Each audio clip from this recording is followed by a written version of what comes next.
Welcome to the Create Something Awesome Today podcast, where it's all about educating and motivating creative pros and entrepreneurs from around the world with simple and easy to implement ideas. And of course, helping you create something awesome today. And now, welcome your host. He is the founder of Awesome Creator Academy, a YouTube educator, and the biggest Star Wars nerd you'll ever meet, Roberto Blake.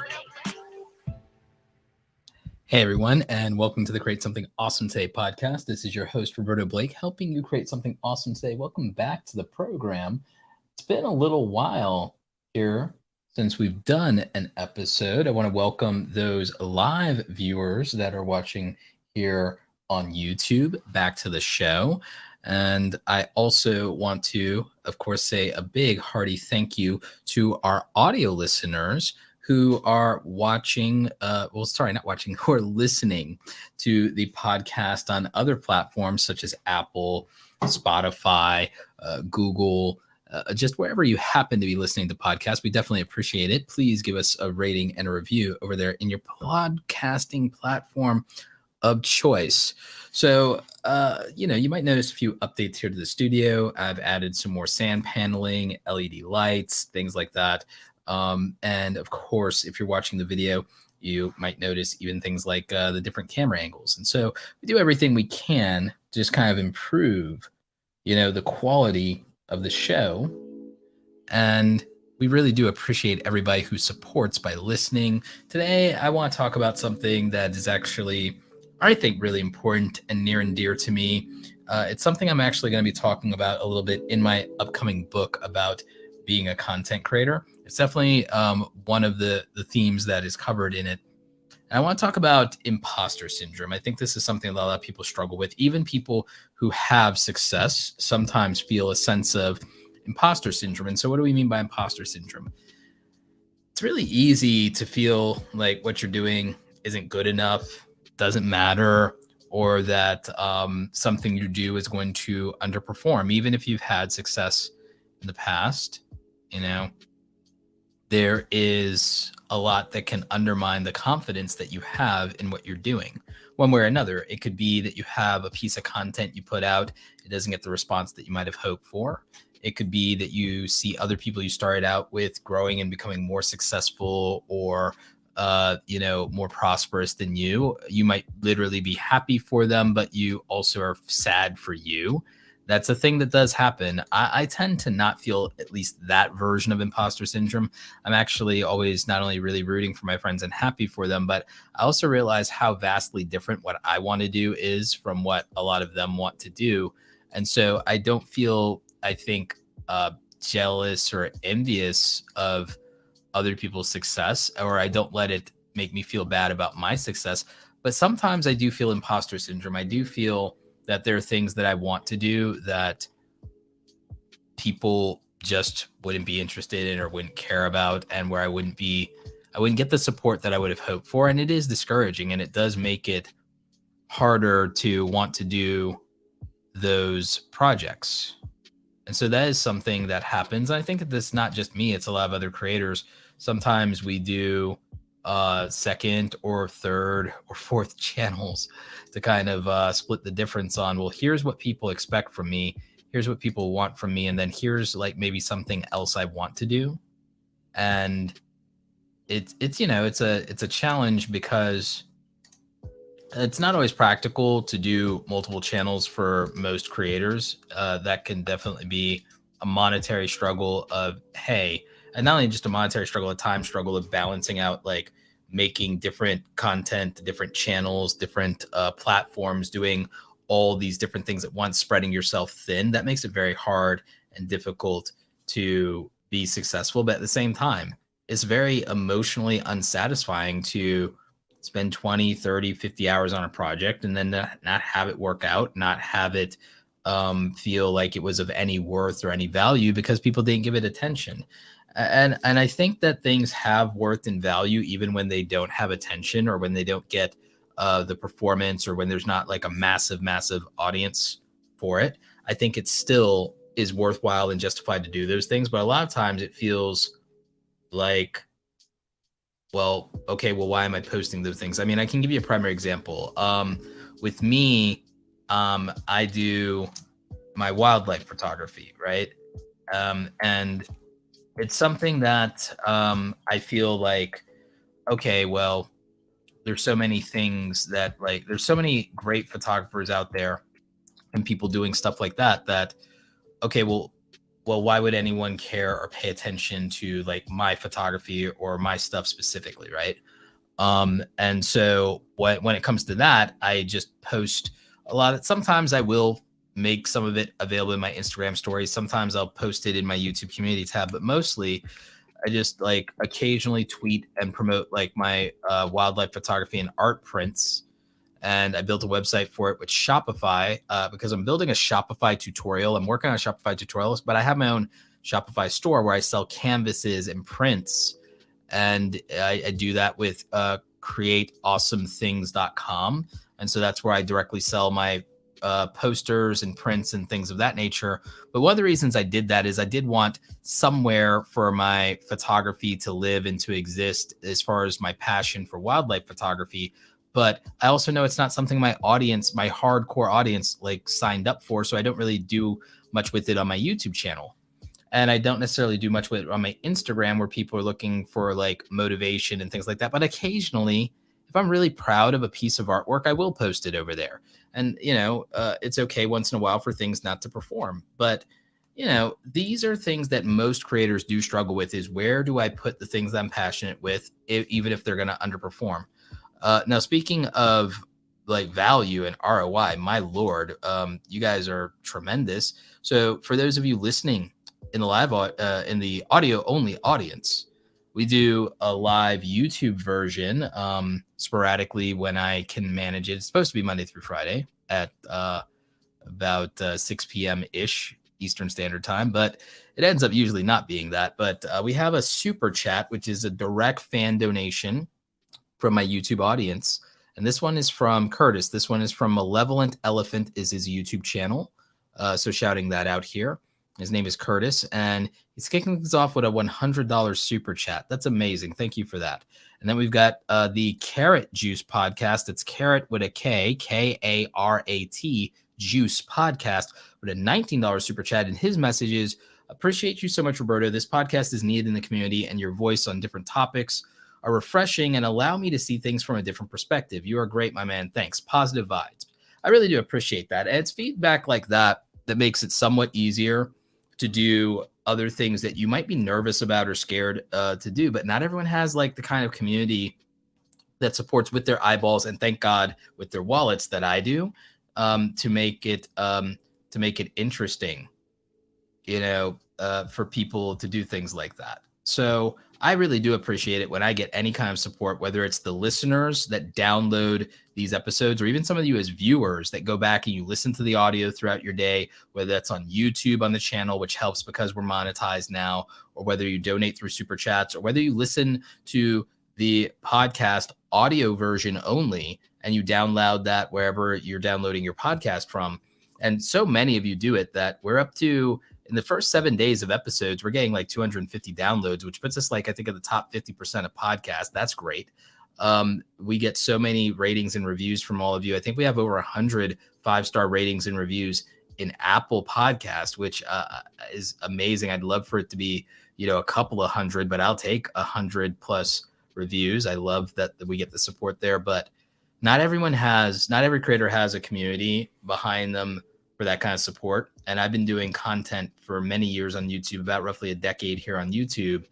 And I think that consistency has earned me some support, but I still, to this day, even after all these years, I'm always very grateful, thankful, and, sometimes pleasantly surprised by the type of support that I get from my community, from all of you. And that we've got this podcast up to, with not a lot of content. We don't even have 100 episodes of the podcast. I think we have like 50 something, 60 something episodes of the podcast. We have 2,000 subscribers. We have a massive amount of overall downloads. Most of the podcast episodes get to 1,000 downloads at this point, at some point in the replays. We're getting 250, 300 in the first week of the audio only episodes being out. We've caught up to, I think episode 55. And so I think we still have to catch up to like episode 60. And so with those episodes being out, you all have been tremendous, and you guys have been binge listening to these episodes. Some of them are less than 30 days and have gotten, in less than 30 days, almost 1,000 downloads. So you have been listening, you've been binge listening, you've been really helping a lot with securing the value of the podcast as its own brand. And I can't tell you how much that means to me.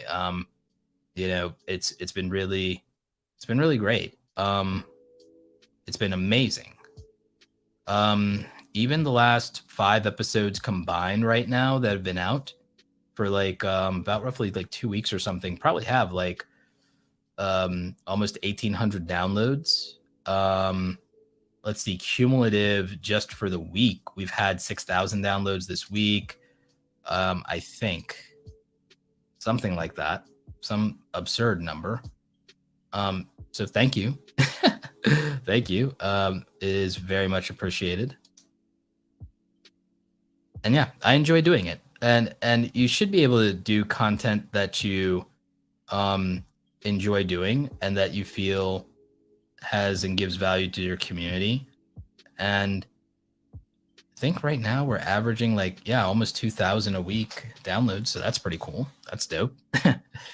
Yeah, I mean, enough about the podcast stats. What I really want to talk about here is like, okay, stats. Let's look at that. Stats can be a way of validating what you're doing, and sometimes that can make you feel slightly more secure or more validated in what you're doing. But sometimes imposter syndrome, there's not necessarily a number or an outcome that makes you stop feeling nervous or less than or a sense of anxiety about it. I'll give you a real example. My main YouTube channel has 500,000 subscribers. What if I told you that a video doing well impacts me almost as much as a video not doing well? When a video does very well, I have performance anxiety that the next video will be an absolute failure by comparison to the previous video. And sometimes it gets in my head and I don't upload for a while because I'm like, how can I top that? This did well beyond my expectations. When a video does beyond my expectations, I do get in my head about the next video. It's going to be really crappy to have like a video do 70, 80,000 views. And then the video after that's going to do 10,000 views, but it doesn't matter. What really matters is, well, did the people watching it get value out of it? Did the people who did give the video a chance, how did they feel? And so that's like something I've been wrestling with. I've been wrestling with the fact that what really does matter is the people who do give something a chance. How do they feel about it? There's only so much I can do about making people give something a chance that they're not interested in or excited for on their own. I can't make people excited about things on their own if I'm being honest about the content and if I'm not clickbaiting them, which is why many of your favorite YouTubers, they say, you know what, we tried some things, it didn't work out. We're only going to upload videos that you guys have already, we're not going to take any more chances. We're just going to upload videos or make content or do episodes or podcasts or interviews that have proven that you guys will just watch them no matter what. And this stifles creativity. Now, an alternative that I figured it out for me personally is, well, being creative maybe on another channel. But then when you're doing another channel, you're taking away energy from the first thing. And then you feel like you have to justify it. So you have to see the views or the ad revenue or something to justify it. And then that makes things challenging. Now, a way that I've gotten out of it is just having things that I do outside of YouTube and don't feel as much like I have to post them. Which is why going and taking my wildlife and bird photography and doing that stuff. And again, I might even stuff that, because you can use Shopify and you can do blogs on Shopify. I might literally post things that haven't been made prints to sell just to show off some of the artwork on the createawesomethings.com website. I might literally do things that aren't just like my prints like that are for sale, because I want to showcase more of this photography, but I feel like it needs its own place to live. And so I have that, and I have my landscapes, and I don't really necessarily feel like starting yet another Instagram just for my photography. And so doing the motivation and entrepreneur lifestyle stuff on Instagram, I feel like that's what has to be on Instagram, the stuff that you guys resonate with, the things that all you guys support are the things that, okay, well, that's what I have to post on the platforms that are strong public facing and that the brands that sponsor me look at. I have to post what works there. I really do. And the thing is, some of that comes at the expense of expression. But here's the good news for me, at least. Because I'm building this art studio in my basement, I'm having more ways to focus and channel my energy. And it's things that I may not always want to post or share. And it'd be nice to have acknowledgement for just my own personal artwork. But I grew up in the world before the internet. I'm actually used to not necessarily feeling fully supported outside of my family for just creative work and artwork and things that may not be mainstream. So I'm kind of used to that, and I might find other things to do with that. I might even go do with some of my painting stuff. I might go the traditional art route and like see if there's a local gallery that wants to support my work. A lot of people have told me, well, Roberto, for your actual artwork, because some people have seen my actual artwork or photography, they've said, well, what about like doing the NFTs thing? I actually don't have a problem with NFTs. I know it's popular to hate on them right now. There are some scams and scammers. I see scams as a scam problem, not as a tech problem. I don't hate NFTs any more than I hate email for all the phishing and email scams that, like, you realize how many phishing and email scams have like stolen people's YouTube channels or hijacked people's YouTube channels and delete YouTube channels. But it's like, I'm not saying email's a problem. Scammers are a problem. Text messaging has hijacked people's YouTube channels. That's why YouTube had to figure out things with two-factor authentication for all monetized channels. They made all monetized channels. They changed the policy. I still need to make a video about the new YouTube 22 monetization rules and policies, but one of them was that we all had to go to two-factor authentication on all monetized channels. I'm not blaming text messaging for scammers. I blame scammers for scammers. You know what I'm saying? So I don't like NFTs, don't bother me. But I just feel like right now the climate around NFTs is too bothersome to do my paintings or my photography as that. And that also might be imposter syndrome because people love my work. And maybe even if I did it or I did it as an anonymous artist, it would be people would like it. Because what I would probably do is if I did a painting and then I digitized it and made an NFT, I would make the holders of that able to buy. They'd have the right to buy the print or something like that. Or if it's a 1-for-1, they have a right to either buy a print and it'll be limited edition prints, or someone can buy the original painting from me, a physical thing tied to a digital asset. So you have both a digital asset and a physical asset. And the reason I like that is because DVDs and Blu-rays now let you have a physical copy and a digital copy.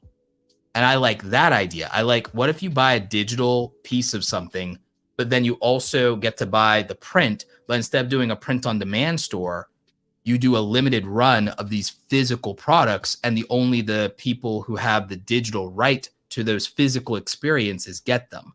So that's the kind of thing I'm thinking about for artists, because I care about traditional artists getting paid for their work, and I care about digital artists getting paid for their work, and I've been thinking about it.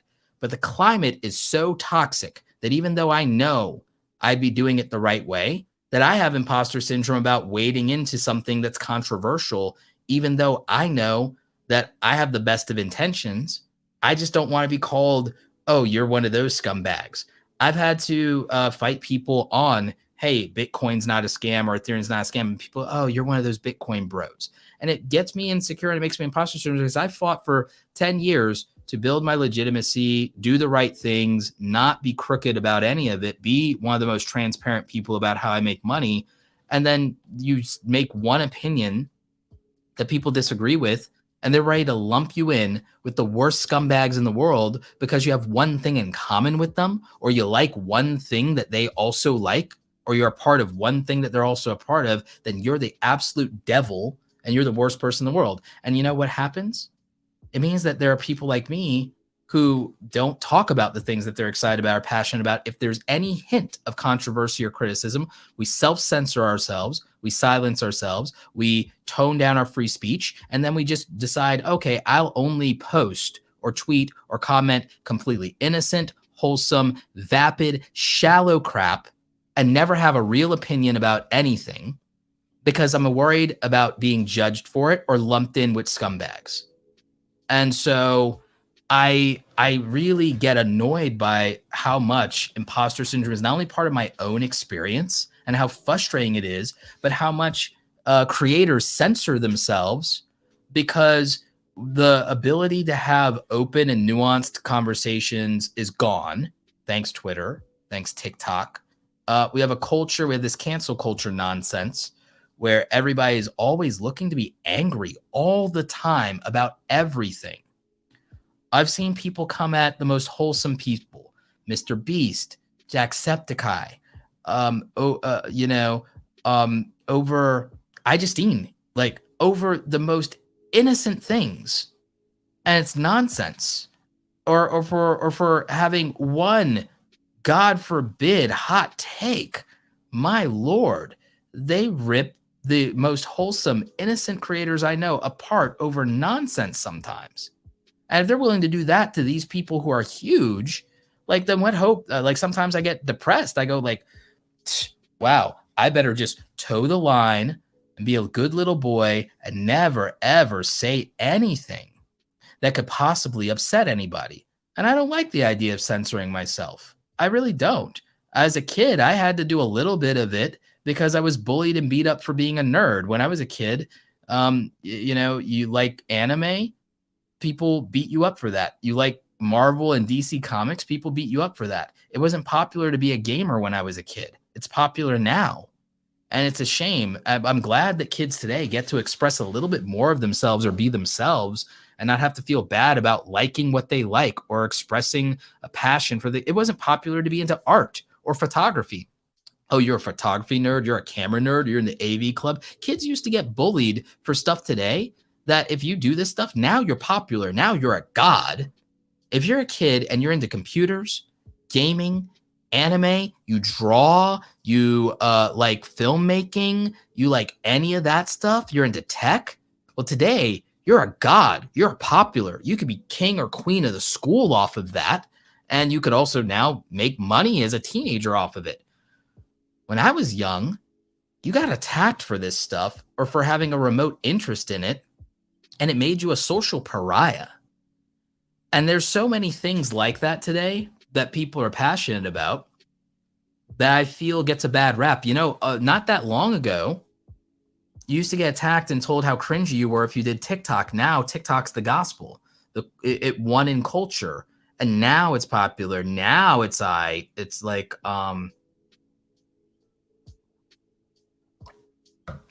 it's insane. It's insane.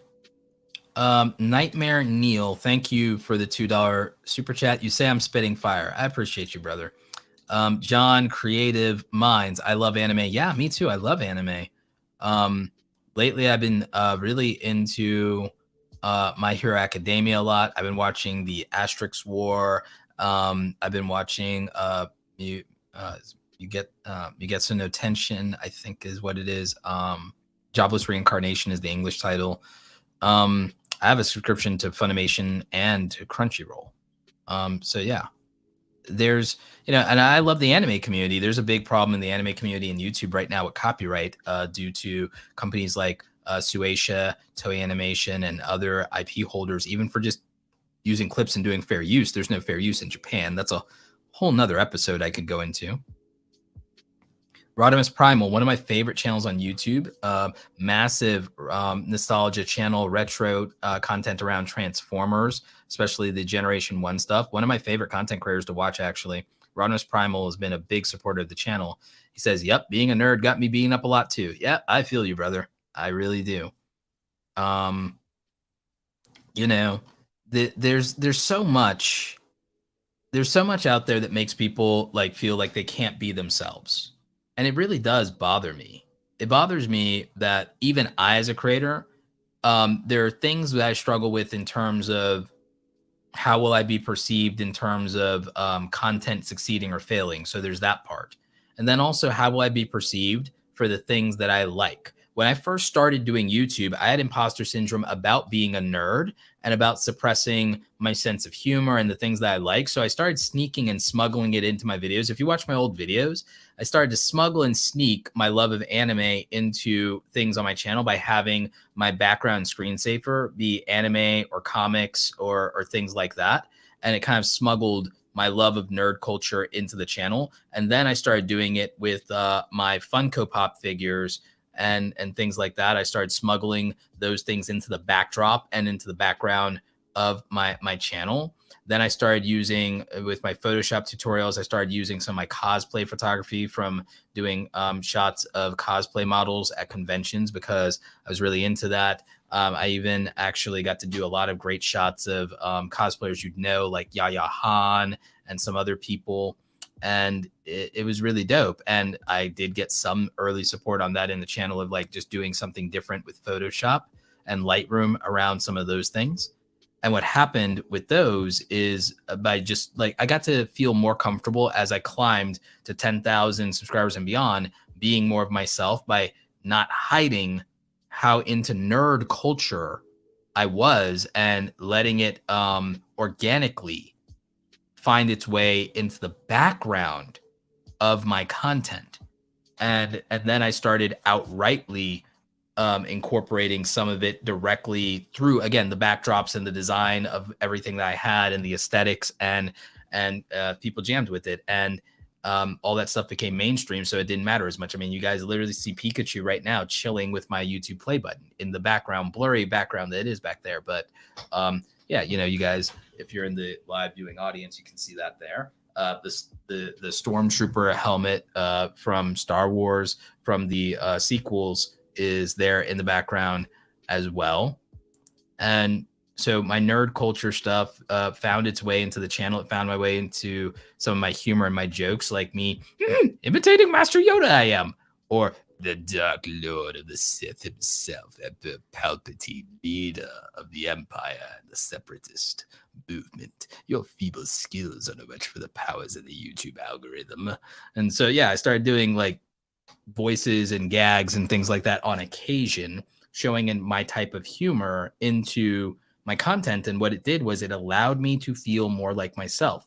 It helped me develop my confidence more on camera because I didn't feel like I was hiding or ashamed of my hobbies, my interest, the things that I was passionate about. I got to find a way without taking away from the content, my professionalism. You know, it's funny. I spoke at Social Media Marketing World before the pandemic hit, and they played the Imperial March for me as my theme song going on stage. And I know that for some people that was slightly off-putting, but the owner of Social Media Marketing World, Michael Stelzner, is a big Star Wars nerd just like me, so he was fine with it. And then also the crowd there is older, so a lot of them have a love and nostalgia for Star Wars as well. And it was just fun because sometimes they do fun, goofy things at Social Media Marketing World, not taking everything so seriously. Sometimes there's a lot of fun games and theatrics. I mean, it's a marketers conference and a business conference that literally has bingo and treasure hunts, and has I think they did like almost like a Back to the Future Undersea Prom thing one time or something like that. They did a Wizard of Oz play. I mean, so it's a really fun community, and people don't always take themselves too seriously. I mean, Judy Fox, a really great friend of mine and everything, she's lovely. She actually literally gets up there in front of marketers on stage for all of her talks with a foxtail and fox ears playing like off of her name. So like you can be yourself, and you can be fun, and you can be goofy, and you can be enduring, and you can still be taken seriously and have a professional career and have companies have your back and have speaking engagements. It's just so good to know that we can be ourselves, and we can just like, we can do that. But it doesn't, sometimes it doesn't always feel like you can be yourself and that you can open up. It feels sometimes like that's just less and less able to happen. And I don't like that. I don't like the idea of like what like because I'm fine with some levels. I have a high level of rejection sensitivity. Being an artist is part of that. ADHD is part of that. Going through bullying is part of that. But I do take criticism hard. I do take a lot of it to heart. It does get to me. I don't feel I feel I take criticism well. I feel I don't respond to criticism well. People are very lazy about language with that thing. When I say I take criticism well, I mean that I'm already hypercritical of myself.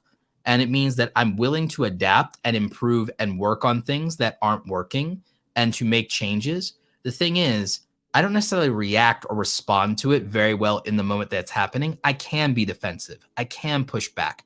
I can get emotional. But it doesn't mean that I don't hear or accept that there might be some validity to the criticism giving and that I'm not taking it and incorporating the criticism if I think it is logical, factual, and constructive. If it is that, then I build off of it. If it is not, then I might, whether I react to it well or not, I might reject it and just not bother with it. But I don't necessarily react well to it. And the thing is, I don't think most people should. I think that if someone reacts well to criticism, and this is not an accusation, but I think that people who are praised for reacting well to criticism are much more calculated. I consider myself a pragmatic person. I can be a shrewd and calculating person. But a lot of you also know that sometimes I do wear my emotions on my sleeve. But if I'm not wearing my emotions on my sleeve, that means I'm making moves. That means I'm being calculated. That means that, okay, my reaction is now a controlled reaction. And it's not by itself a manipulative thing to have a controlled reaction, but it's not honest. It's not radically honest anyway. It's not 100% pure. A measured and non-defensive reaction to criticism where you're not being emotional and you're being controlling, like control of your emotions and your reaction to very harsh or even unfair criticism. Well, if you're doing that and you're controlled and you're measured, whatever your reaction is, and when people say, oh, wow, you take criticism really well. Yeah, you can take criticism really well when you're not having an honest response to how you feel about it or what you think about it. And when you're giving a performance. If you want people to believe that you take criticism well, because the biggest sin, I'll do a dedicated video about this. I'll do a dedicated podcast about this, and I'll do a dedicated YouTube video on the main channel about haters and criticism and the difference, because I think it's important. But I'll tell you this. All I have to do is flip my emotional kill switch, and I can eliminate the cardinal sin of social media, which is not reacting well to criticism. Not reacting well to criticism is probably one of the 7 deadly sins of social media, right? And the easiest thing to do, if you want everyone to feel like you take criticism well and then not pile on, is to throw your emotional kill switch, delay reacting to criticism, and then to answer all criticism with a follow-up question in a very calm voice, and ask it very slowly. And ask it very slowly. And ask people, well, what do you mean by that? What do you mean that I'm doing this? Or can you give me an example of where I'm doing this? And then you're putting more pressure on the other person to go deeper into their point. And then the thing is, if you disagree with that, you can say, well, that's how you feel about that. I don't think I necessarily see it the same way, but if that's what you're seeing, I guess that there's something to it, but I still just am not seeing what you're seeing. And that's a measured response, right? But what you could be thinking in your head would be something radically different. And I don't think that this is being entirely dishonest, because what you are saying is your truth. You're saying you do not see and accept the criticism that they're giving. You don't see the thing that they're seeing. You don't see it the same way, but you might have a ton of emotions surrounding that. The best thing you could do is give a dispassionate and non-defensive response of that, and just say, if that's what you see when you see that, then I understand that that's how you feel about it, or that's your opinion. but that's not what I was doing, or that's not my intention, or that's not the way I see it. That's not the way everyone sees it. So I guess we just disagree here. And, what can I really, do here? Or what would you do? Or what do you suggest? What do you think can be improved? Okay, well, that's interesting. Okay, well, how you would do that? Well, why would you do that? Or, okay, have you ever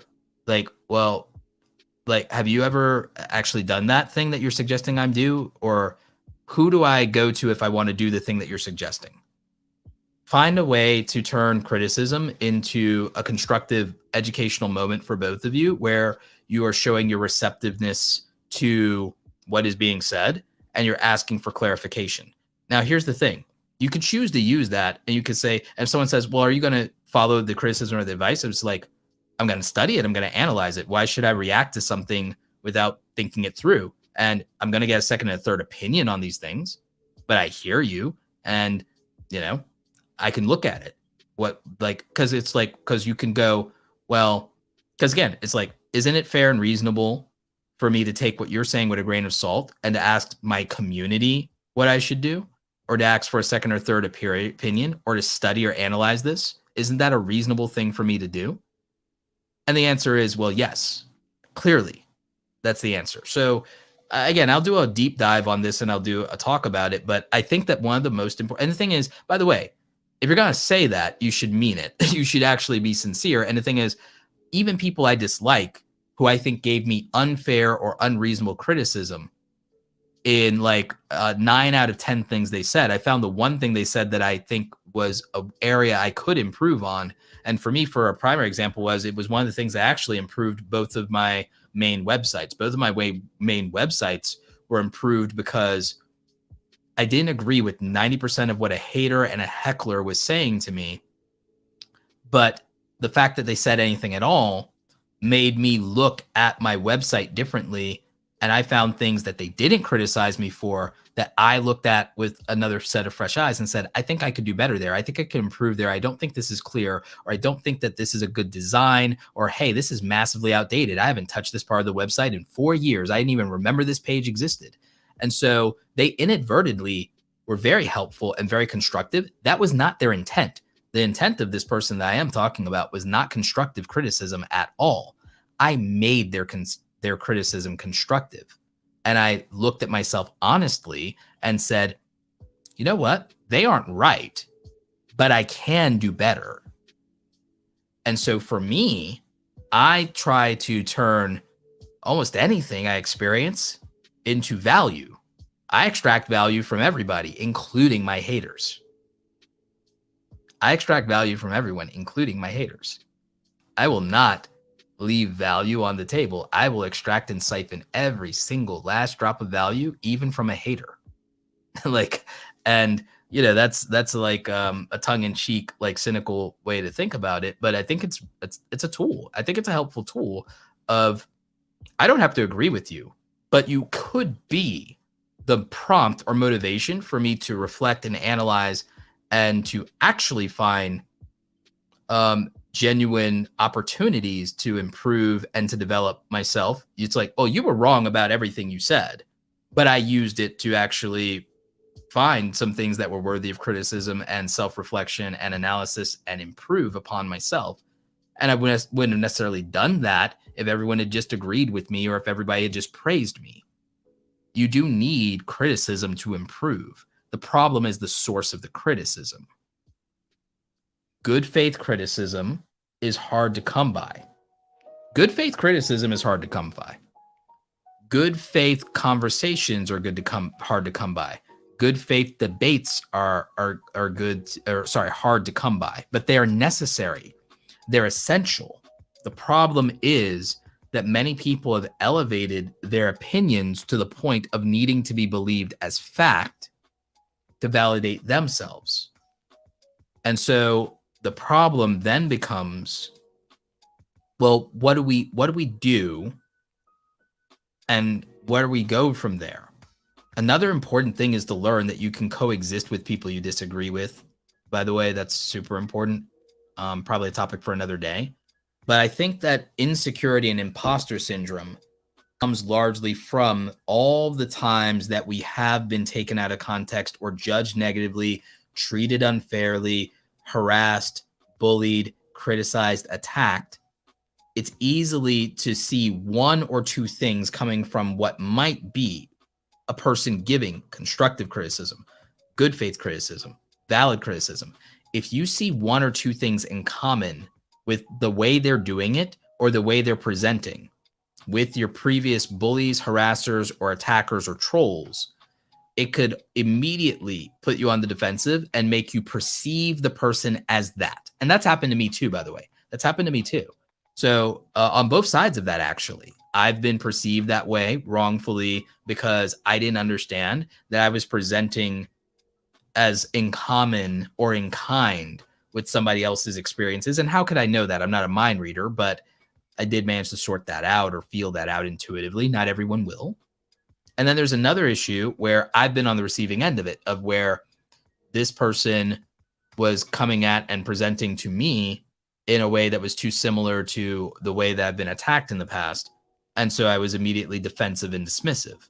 But once again, you can work through that if you understand it and if you're self-aware and if you realize that there's some grain of potential truth to what might be being said here. And the thing that undermines a lot of your confidence is you don't want the worst thing that's in your own head to be seen by somebody else or to, echo the truth. I like what Clover Tack is saying. I absolutely consider the source when it comes to criticism. Too many people not in the know like to throw out definitive advice, and I don't have time for this. I agree. I absolutely agree. April says, same here. I analyze criticism, but get angry in the moment. I do. And the thing is, so things are better taken with time, patience, and thoughtfulness. So sometimes what I look at is, sometimes I think a delayed response can be a better response. Sometimes I think not everything needs an instantaneous reaction is a good way to start thinking. Like, not everything needs, deserves, demands, or merits an immediate reaction. It's something we have to look at. It's something we have to look at, is that not everything requires an instant response. And we live in a culture that is massively reactionary, and social media heightens and escalates that. Social media heightens the level of anxiety. General anxiety is heightened by the social media. And I'm not blaming the technology. I'm looking at that less as a technological thing and more as a cultural phenomenon. I look at it as a cultural phenomenon. I'm not blaming the technology. I'm talking about that it's at scale. It's at scale. It's human behavior at scale. And that's the issue, not the technology. So I'm not demonizing the technology. I get frustrated with people who do. It's the same thing I said about crypto and blockchain stuff earlier. We demonize technology instead of auditing human behavior and said the technology is not the problem. The problem is the behavior that is being scaled. The problem is the behavior being scaled. That's all technology does. Technology scales human behavior. That's it. It scales human behavior. It creates more accessibility to things, and it also makes things either more convenient, more practical, more accessible, more abundant. It does those things, which means that any bad things that happen as a result are a human problem. They're a human problem. And problems that social media exacerbates or contributes to is our reactiveness, our lack of thoughtfulness, sometimes our lack of empathy, and our lack of critical thinking and consideration in exchange for cheap, easy validation, dopamine, and convenient echo chambers to crawl into. And that's a harsh reality of the times that we're living in and the culture that we're living in.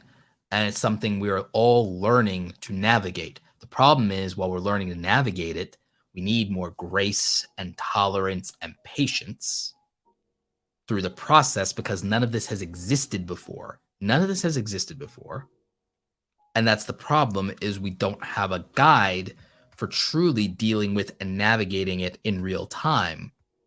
Because unlike almost everything else in our life where we can look to our past, we can look to our history, we can look to our elders, this is uncharted territory. This is uncharted territory. Human beings have not been experiencing this for long periods of time, and we don't know what to do.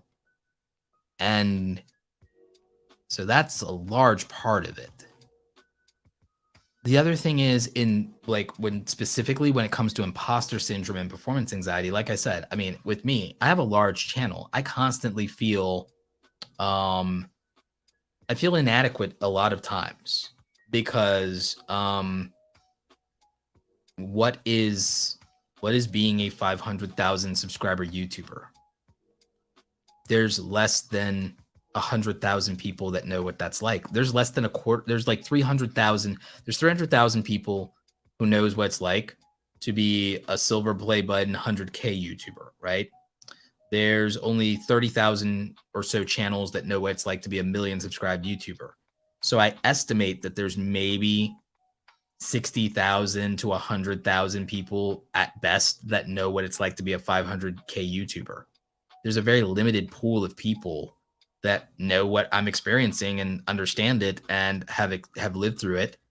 Many of them are OG YouTubers who aren't active right now, so that limits the pool considerably as well. Very few of them have my background, my niche, my type of content, so that limits the pool considerably. Most of them are in entertainment. I'm not. So there's only so many people in the education niche of content creation that are over 500K in any platform. I don't have a lot of people that I could go to that have lived experience and advice in this particular thing of what does living with this look like to talk to. And many of them haven't, almost none of them have done it for a long period of time. And a lot of them are like, well, hey, I go to you for advice. For me, I constantly have to wonder, well, what comes next, or what do I look to, or who do I look to? And the thing is, there's no archetype, there's no prototype. There's very few people who have gone before me for me to say, well, that's what the right thing is because that's what so-and-so did and it worked out well. There's not necessarily I mean, it's not that there never will be, or it's not that there's no one to look to for advice or no one to look up to, but it's like, I don't actually full on straight up, truth be told. It's like, I might be a mentor to many people, but there's very few people that, as far as my peers and contemporaries, I can have peer mentors, and there are people that are successful than compared to me in other ways and other verticals, but it's very hard to find a Yoda. It's very hard to find a Yoda in my situation. It's very hard to find somebody who knows. It's not to find someone who knows things I don't know. There's plenty of people for that. There's people smaller than me that know things I don't know that I learn through all the time and learn from all the time. But there isn't necessarily someone doing what I would want to be doing that has done it, because there are too many instances where what I'm doing is relatively new and there's nobody who's done it for 10 years. There are people who've done it and have been successful, and they've been successful for 2 or 3 years, maybe 5 at the most. But everything that I want to learn more about, there's almost no one who's done it for 10 years because it hasn't been around long enough. It hasn't been around long enough. I've done enough YouTube to be a mentor to other people. I've made enough content. I was editing videos before YouTube existed. I was doing graphic design before most of you knew me. I was doing marketing and branding for companies, and I've done business and made money online. I have my decade plus of experience in almost everything else that I need to do. I have my decade of experience. But the things that I'm looking for what I want to pay attention to, they're too new. They are too new. And so because they're too new, everyone's a rookie, or at best, everyone's only 3 years ahead of me or 5 years ahead of me. And there is some value to that. And I am learning from people like that. But if it's only 3 to 5 years, there's not a proven track record of nearly enough consistency. There's not nearly enough of the pitfalls that have been discovered. And it means it's an ever evolving thing and there's shifting sand. And so there's not necessarily, it'd be very difficult to say I'm going to, put myself at the tutelage of a mentor in a thing that hasn't been around long enough for them to have put it in their time to become a master. At best, we can do peer learning and we can be students together and we can teach each other what we know, and there's value in that. But in my entire life, I just haven't had a Yoda in what I'm doing. I've always had to fumble through it and learn on my own and make my mistakes and do that on my own. And it's isolating and it's lonely. And because it means that I lack formal training and the tutelage of a true master in almost anything I've ever done, and have had to gain my own mastery through trial and error, it makes me insecure as hell about everything that I do. And a lot of you don't know that, because I just do it anyway. And I have at least enough scraps of courage for that. And I have my results. I have my proof. I'm not just winging things, and I'm not just doing things willy-nilly. But I'm constantly insecure because I don't have formal training and tutelage from a master in almost anything I do. I've had to gain my mastery through nothing but experimentation, trial and error, and the call to adventure. That's it. And it's partly because none of the things I'm doing were considered legitimate until recently. They weren't given a chance to be considered that. They have not been adopted by the institutions or the mainstream. It's all too new. It's part of being an early adopter. It's part of being a pioneer. All you get in return for it is you either get gold and glory or you get arrows in your back, and that's it. That's scary as hell. Elliot, family of 7, thank you. Thank you for the consistency in helping us creators see the good in ourselves. Thank you, Elliot, and thank you for being part of Awesome Creator Academy and for being a student of mine and for doing coaching with me. I always appreciate you, and I'm always happy to see how well you're doing and for you to be a success story. That's always meaningful to me.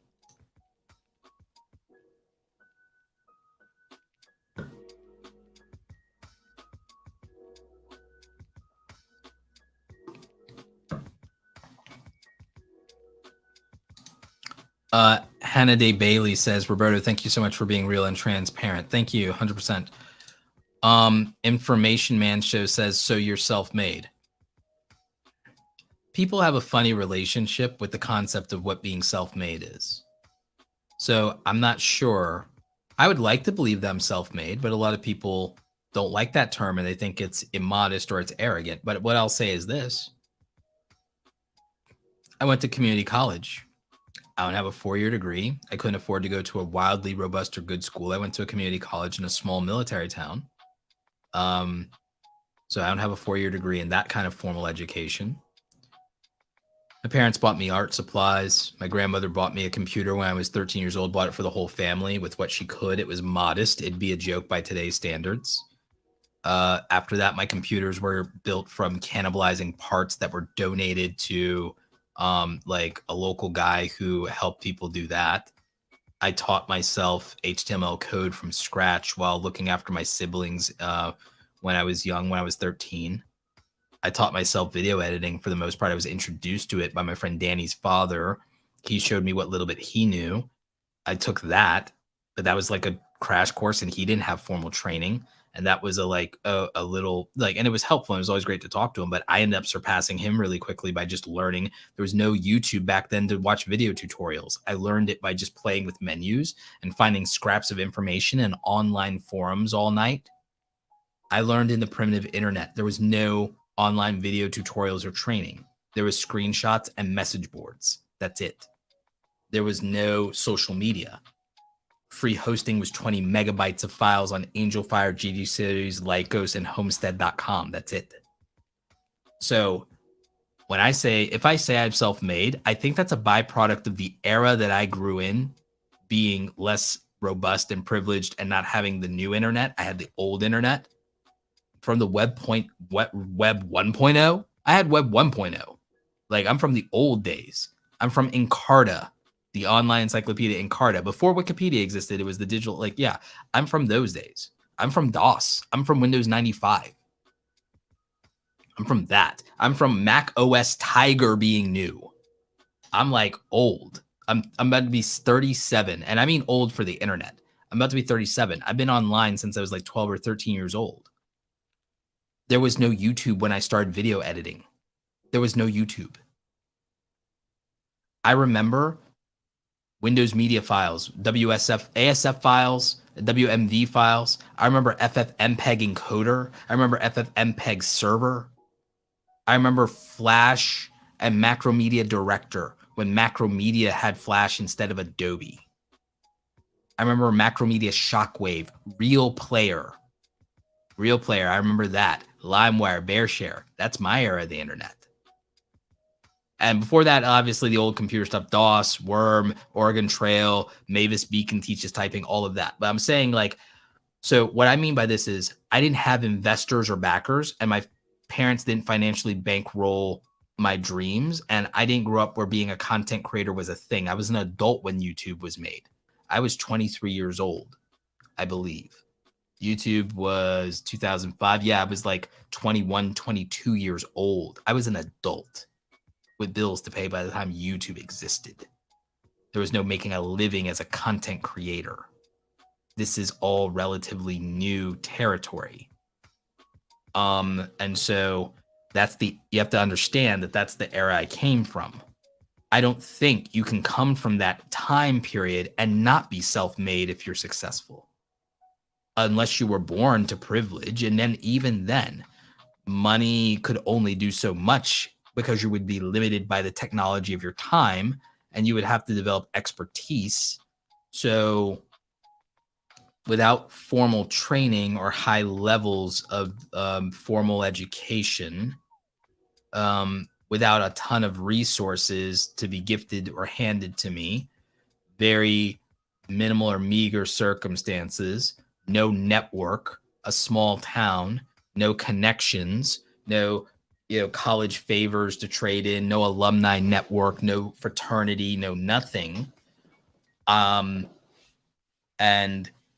like building up my community from scratch in the early days of YouTube, learning as I go, learning software as it's invented and comes out, learning platforms as they're invented and they come out.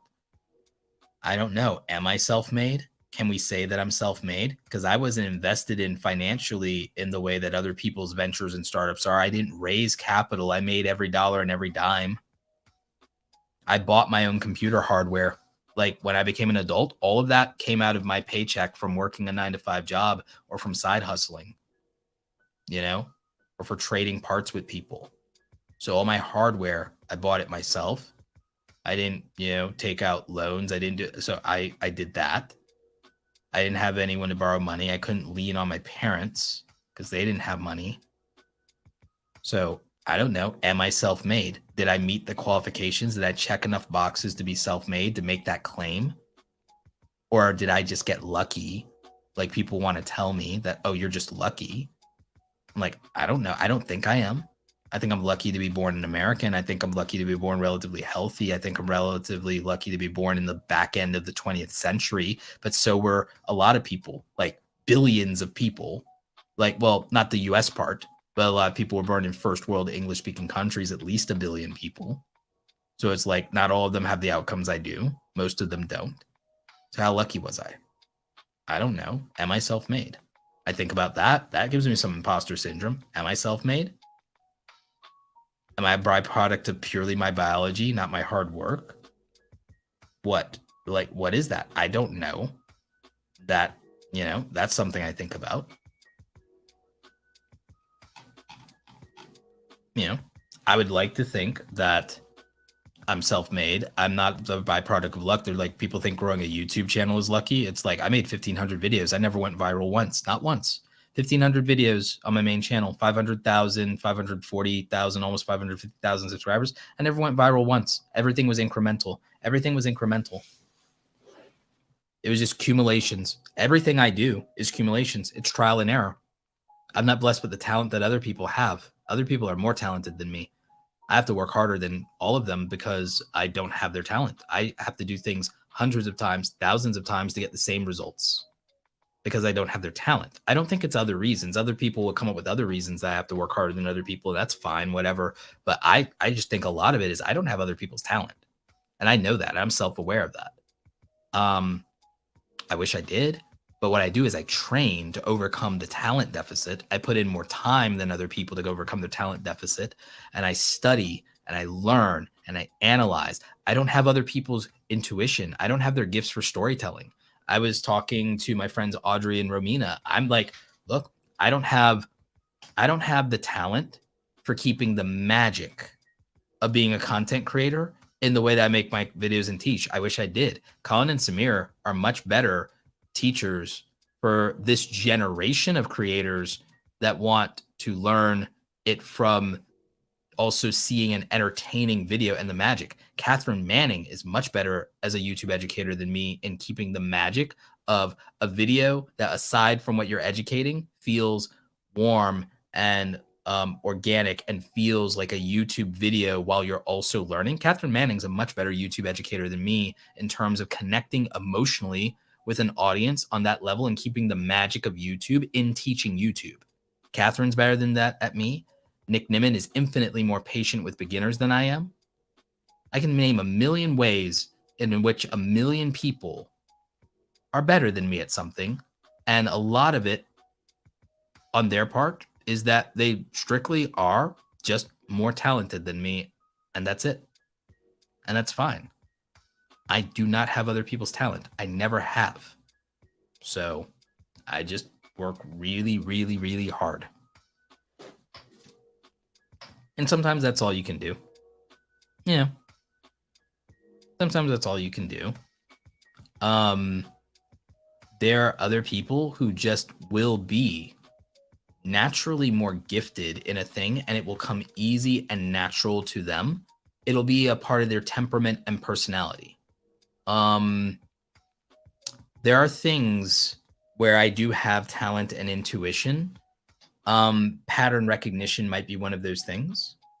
My aptitude for analyzing situations and feeling out data might be. I have an intuition about numbers and data and pattern recognition. And I have an instinct, and I can see things that other people can't. That's helped me in investing too. It's helped me in content creation. It's helped me in investing. But other people have a natural affinity and talent for understanding what an audience cares about. I don't. I do not know how to relate to people intuitively. I use data and I use cold reading in person, and I analyze social cues because I'm not socialized in a way to not be awkward. And all I do is I process information very quickly in real time.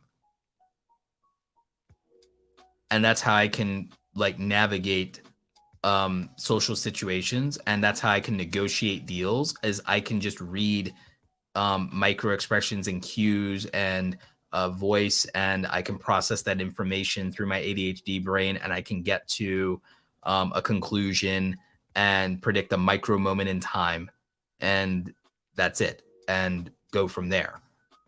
I do not have the ability to naturally interpret certain things, and I don't know how to relate to people in the way that other creators do. Other creators are much better at relating to their audience and building their audience, and they're much better at knowing what people want, why they want, and they're much better and more patient and more willing to make things that people want to watch.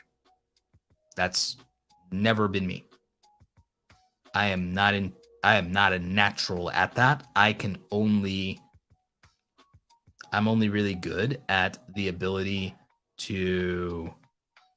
I'm just an analyst. And I'm not even formally trained in that. I use intuition for that. I'm just really good at pattern recognition, and I'm really good at learning new things. And there's not necessarily an upper limit to my capacity to learn new skills, and I don't necessarily have to master them. I don't necessarily have to master them, but my variety of options and my versatility and the speed at which I can learn things and process information is probably what my actual talent, if I have one, is. I would say that if I have a talent, it's my intuitive aptitude. It's my ability to learn new things, a variety of new things, and to learn them relatively quickly and to develop competency in them very quickly, but not necessarily achieve a level of mastery. But my variety of options can allow me to challenge someone who has mastery over one thing. The array of options I have puts me at a level to be able to compete with someone who has mastery over the one option they do have, or where the one option they are the most talented. I can bring 3 or 5 things to bear that will put me on their level. That's what I have. That's basically my one ability. That is the one magic allowed to Roberto Blake. That is it. That's what I have. So, I mean, there's that. It's not the worst skill set to have. Live production tips and tools says, Roberto, you are super talented and just unique. You are you. You are not Nick. You're Roberto. Yeah, no, that's fine. Like, yeah, I'm not trying to down on myself. I'm just like, again, this is an episode about imposter syndrome. I'm just explaining part of like how the way in which I'm critical of myself is important to understand. It's important to understand the way in which I'm critical of myself, because then you understand something a bit more about me, and then also you understand like how much effort it actually takes for me to produce the result that you're seeing, because of how much of it is a head game. And I don't think anyone talks about how much of a head game YouTube is. YouTube is so much of a head game, and I think the capacity to be successful is largely proportionate to your ability to handle the mental portion of YouTube. So Miss Maddie says talent in the end of the day is overrated, because you got to do something with that talent for it to actually make a difference to your success. I agree with that. I largely agree with that. I think that's an excellent point. I think that's an excellent point. I know a lot of talented people that aren't successful because they don't use it. I have another one here. Dude, I disagree respectfully. You are talented. Yeah, in my own way, but I'm not as talented as other people in the ways that matter in the YouTube community. And the things that make you successful at YouTube. The things that make you successful at YouTube are your ability to do storytelling. I'm not a 5 out of 5 on storytelling. I am probably at best a 3 out of 5 on storytelling. And the most successful YouTubers are a 5 out of 5 in storytelling. I'm like a 2.5 or a 3. The other things that make you successful in YouTube is cinematography and filmmaking and creative visual acumen. My creative visual acumen is a 3 out of 5. And that's not only in the production of the video side. My creative acumen visually is a 3 out of 5 in not only video production and creation, but also in graphic design. I'm probably about a 3.5 out of 5 there. I'll give myself some credit. I'm a 3.5 out of 5 there. I'm slightly above average there. And in photography, though, I'm a 4.5. I do give myself that. I'm a 4.5, a 4 to a 4.5 in the photography side. But on the video side, in terms of visual creative video, I'm bland. I'm a 3. My editing is not special in any way, shape, or form. I am not a 5 out of 5 in video editing creatively and visually and aesthetically. I'm a 4.5 to a 5 in efficiency of editing and editing speed. I am fast as hell when it comes to editing. My ability to do creative and visually interesting edits, I'm a 3. I'm like a 3. I'm average. I'm above average. I'm excellent in speed. I'm more than above average in speed. When it comes to visuals in video, creatively, I'm a 3. It's not special. There's nothing special about it. It's serviceable. That's it. And that's fine. The most successful YouTubers, there are 5. They set the standard on that. Those people, those are your Casey Neistats. Those are your Emma Chamberlains. Those are your Peter McKinnons. They're special. Those are your Mr. Beast. Those are your James Johnny. They're 5 out of 5. They're special. They're talented. I'm serviceable, but I'm fast. That's where I excel. I'm fast. That's it. And I'm efficient. I'm fast and I'm efficient and I'm organized. That's where I excel on video editing. Creatively, visually, not special, not in the least. The thumbnail design. The thumbnail design side, I'm very good at the photography side of that. I am slightly above average in the graphic design side of that for today's standards. In the old days of YouTube, I was probably a little better, but the standards were very low. So I'm probably about 3.5. I'm slightly above average on that. On the graphic design side of things, I'm slightly above average. I've never been a 5 out of 5 graphic designer. I've never been a 4 out of 5 graphic designer. I've always been a 3.5. I've always been slightly above average on that. Photography, you can give me a 4. You can give me a 4.5. You can even theoretically give me a 5. Okay, I'll take it. But I still have room to grow there. So probably a 4 or 4.5 if we're being nice, if we're being generous. I can say that I'm definitely above average on that. So I'll give myself at least a 4 on the photography side of that. So, okay, cool. But you need to be good at thumbnails to do that. Headlines, headline writing, and titles. Titles for YouTube videos. I've never had a viral video on YouTube.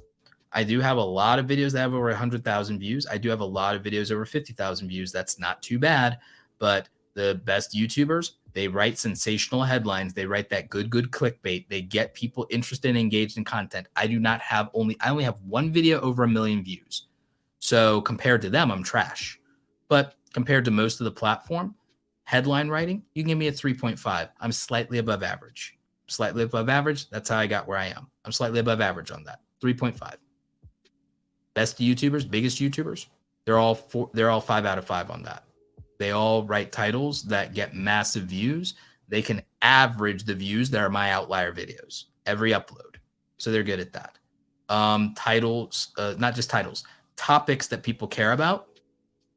I'm not really good at that because I never care about popular things and I hate trends. I instinctively resist them. So I'm not good at that. So I'm a 3. Like, I'm average on that. I do not capitalize on trends. Everyone else capitalizes on trends. Collabs. I'm a 2 out of 5. Collabs, absolutely. Collabs, networking with other YouTubers, incorporating other YouTubers, commentating on other YouTubers. I'm a 2 out of 5. I almost never do it. I'm a 2 out of 5. What else makes you successful at YouTube? Performance on camera. Performance on camera makes you good at YouTube. I'm probably actually, in terms of performance, delivery, public speaking, I'll take a 4. I'm about 4 on that. 4.5. I can take that happily. I've worked on that. I was a 3.5 at like a little while ago, like a couple of years ago. I'll take a 4. I'll take a 4.5. I'll gladly take that. Audio. My audio is serviceable at best. I'm a 3.5. No matter how hard I try or how much money I throw at it, sometimes my audio is still crap. So like a 3.5 on that. Podcast being the exception because I'm like the setup I have, you could almost not fail, but even that I still get wrong sometimes. So like maybe 3.5 there, 3.5 to a 4 there. Audio could definitely be better. On my main channel, maybe a 3.5. My audio is serviceable. It's a little above average compared to most YouTubers. About 3.5 could be better. That's a technical thing I can keep learning at. It's probably my weakest suit. Marketing, I might be a 4 out of 5. I could be stronger on it, believe it or not. I'm about 4 out of 5 on marketing. Most YouTubers not as good at me, even the biggest ones. But some of them use a team and they outsource. That's actually really smart of them. I'm a 4 out of 5 on marketing. Branding, You can give me a 4, 4.5 on branding. Absolutely. Overall communication skills, I'll take a 5 on that. That I think I do. I think I do excel on communication. I'll take a 5.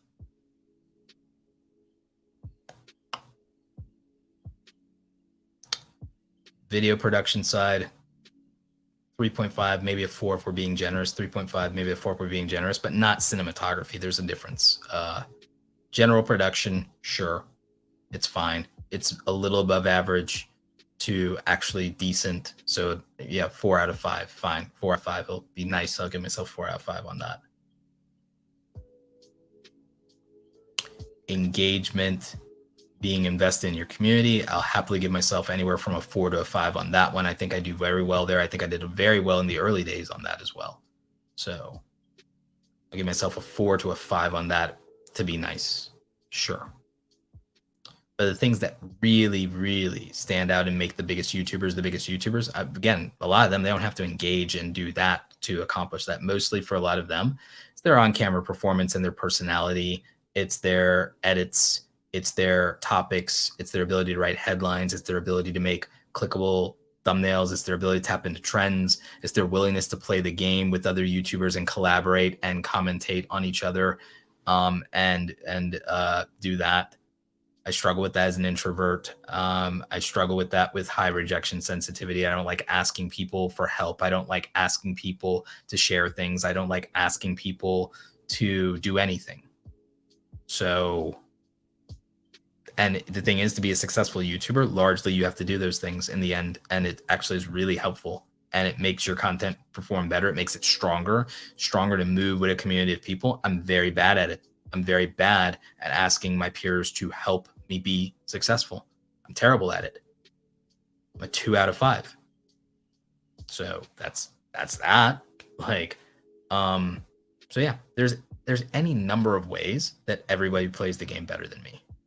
There's any number of ways. Many of you listening to this or watching this, like, to be honest with you, a lot of you will be much more successful content creators than me. Given enough time, given enough content. A lot of you, if you made 1,000 videos like I have, y'all would have millions of subscribers. If a lot of you made 1,500 videos, y'all would have like 2 million subscribers. Most of y'all here probably would have much more subscribers than me, because you don't have my deficiencies. And many of you would play the game, whereas I struggle with that. I don't really love the game in that way. I love making content. I love connecting with an audience. I love monetizing and mastering that. I love data and I love analytics. But the other things you do to become a successful YouTube, I'm not in love with most of them. And I'm not naturally suited to most of them. And they're not always things I would like to, like, they're not always things, there's things I should and will and have to work harder at, but they're not always things that I enjoy working hard at, because they're not suited to me naturally. So, and I pointed out like a lot of them. I think I'm really good at the monetization side, though. I would give myself like a 4.5, a 4 out of 5 at the monetization side. Tech Bites with Ron Nutter says, Roberto, I have a background in broadcasting and I would give you a 4 to a 4.5 for your audio. Thanks, I appreciate that. On the podcast, absolutely, yes. On my main channel, I still think I need work, but some of that I think is just me navigating that. I've changed hardware so much that sometimes I don't always adjust some hardware to be compatible with each other. Especially with the new cameras, you know, especially with the new cameras.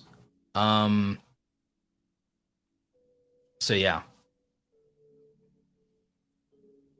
Erica Robbins says, Roberto, you do have some of the cleanest, catchiest thumbnails, very recognizable. I subscribe to over 300 channels, and yours, Timcast, Peter Mon, and Townsend's are the ones that stand out. I appreciate that. I really do. Thank you. That does mean a lot to hear that. Elliot says, you're very humble to express your faults. I think I'm self-aware. I don't know. Humility is a word I have struggled with, the word humility. I like to think that I have appropriate levels of modesty, or that I have what you might call a sense of propriety, right? Words matter. I like the specificity of words. So I like to think that I have the capacity to be modest, appropriately modest. And I think I'm self-aware, and I think I have a sense of propriety.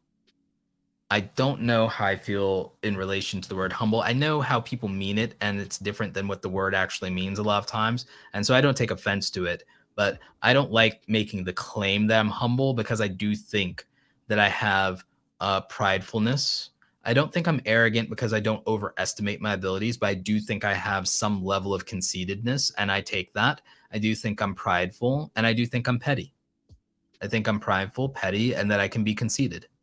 But I'm not arrogant because I don't delusionally overestimate my abilities. I have an appropriate sense of my abilities, and I have a healthy amount of ego in proportion to my accomplishments. I may actually not have enough ego in proportion to my accomplishments. Something me and my therapist are working through. But it might be healthy enough to qualify to have enough self-esteem to do a considerable amount of things that I've managed to do. So that's so I think that is kind of a good assessment of me. That's probably a good assessment. That's probably accurate, at least.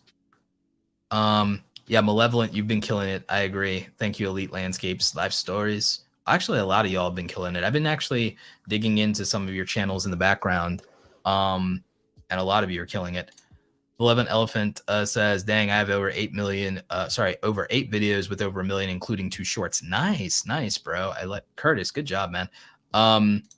I need to do more with shorts on the main channel. Right now, we're running a lot of experiments on the music channel, and shorts will be a big part of that. There will in fact be an experiment on the music channel where we'll probably do 30 days of shorts. I'm actually planning a test for that. No, it's not stupid to ask what imposter syndrome is, but I like words matter. And so what I'll do is I'll read you Google's definition of it. Don't feel bad about asking about that at all. Don't feel bad at all about asking that. Let's see, where's that question? Or even without that being on the screen, let's just I'll just tell you what it is. Imposter syndrome. Imposter syndrome refers to an internal experience of believing that you are not as competent as others perceive you to be. While this definition usually narrowly is applied to intelligence and achievement, it has links to perfectionism and a social context. So there you go. What causes imposter syndrome? Imposter syndrome is likely the result of multiple factors, including personality traits such as perfectionism and family background. One theory is that imposter syndrome is rooted in families' value achievement above all else. Yeah, that's true. And I don't blame my parents for that, or at least not in whole or in part, or at least for certain, not my mother.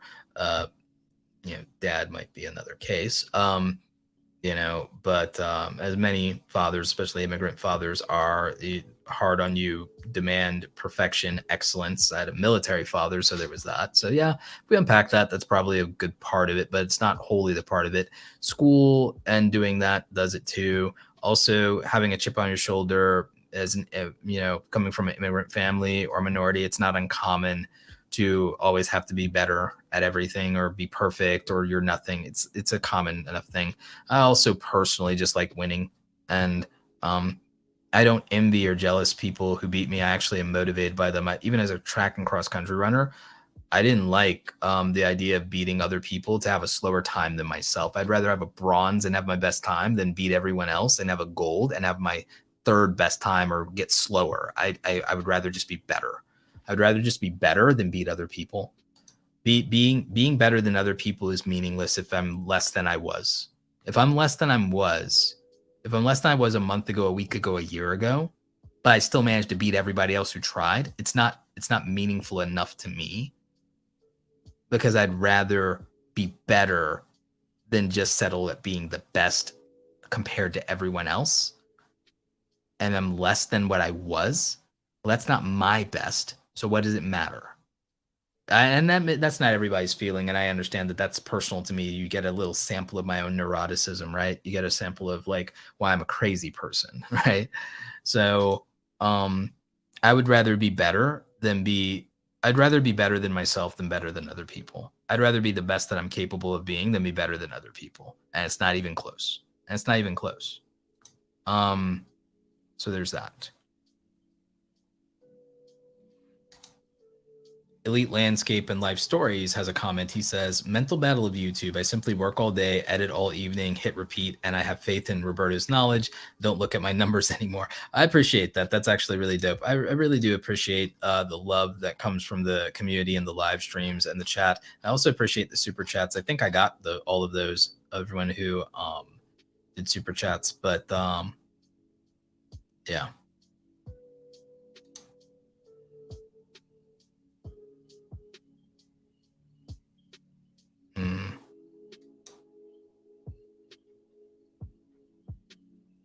Yeah, absolutely. Get Lost Vlogs. I have no problem explaining what imposter syndrome is. It's hard for a lot of people to know what it is. So definitely. Elite Landscape says, I'm older than you, Roberto, but you are my Yoda. And for this, a creator economy and life lessons. Thank you so much. I really do appreciate that. That means the world to me.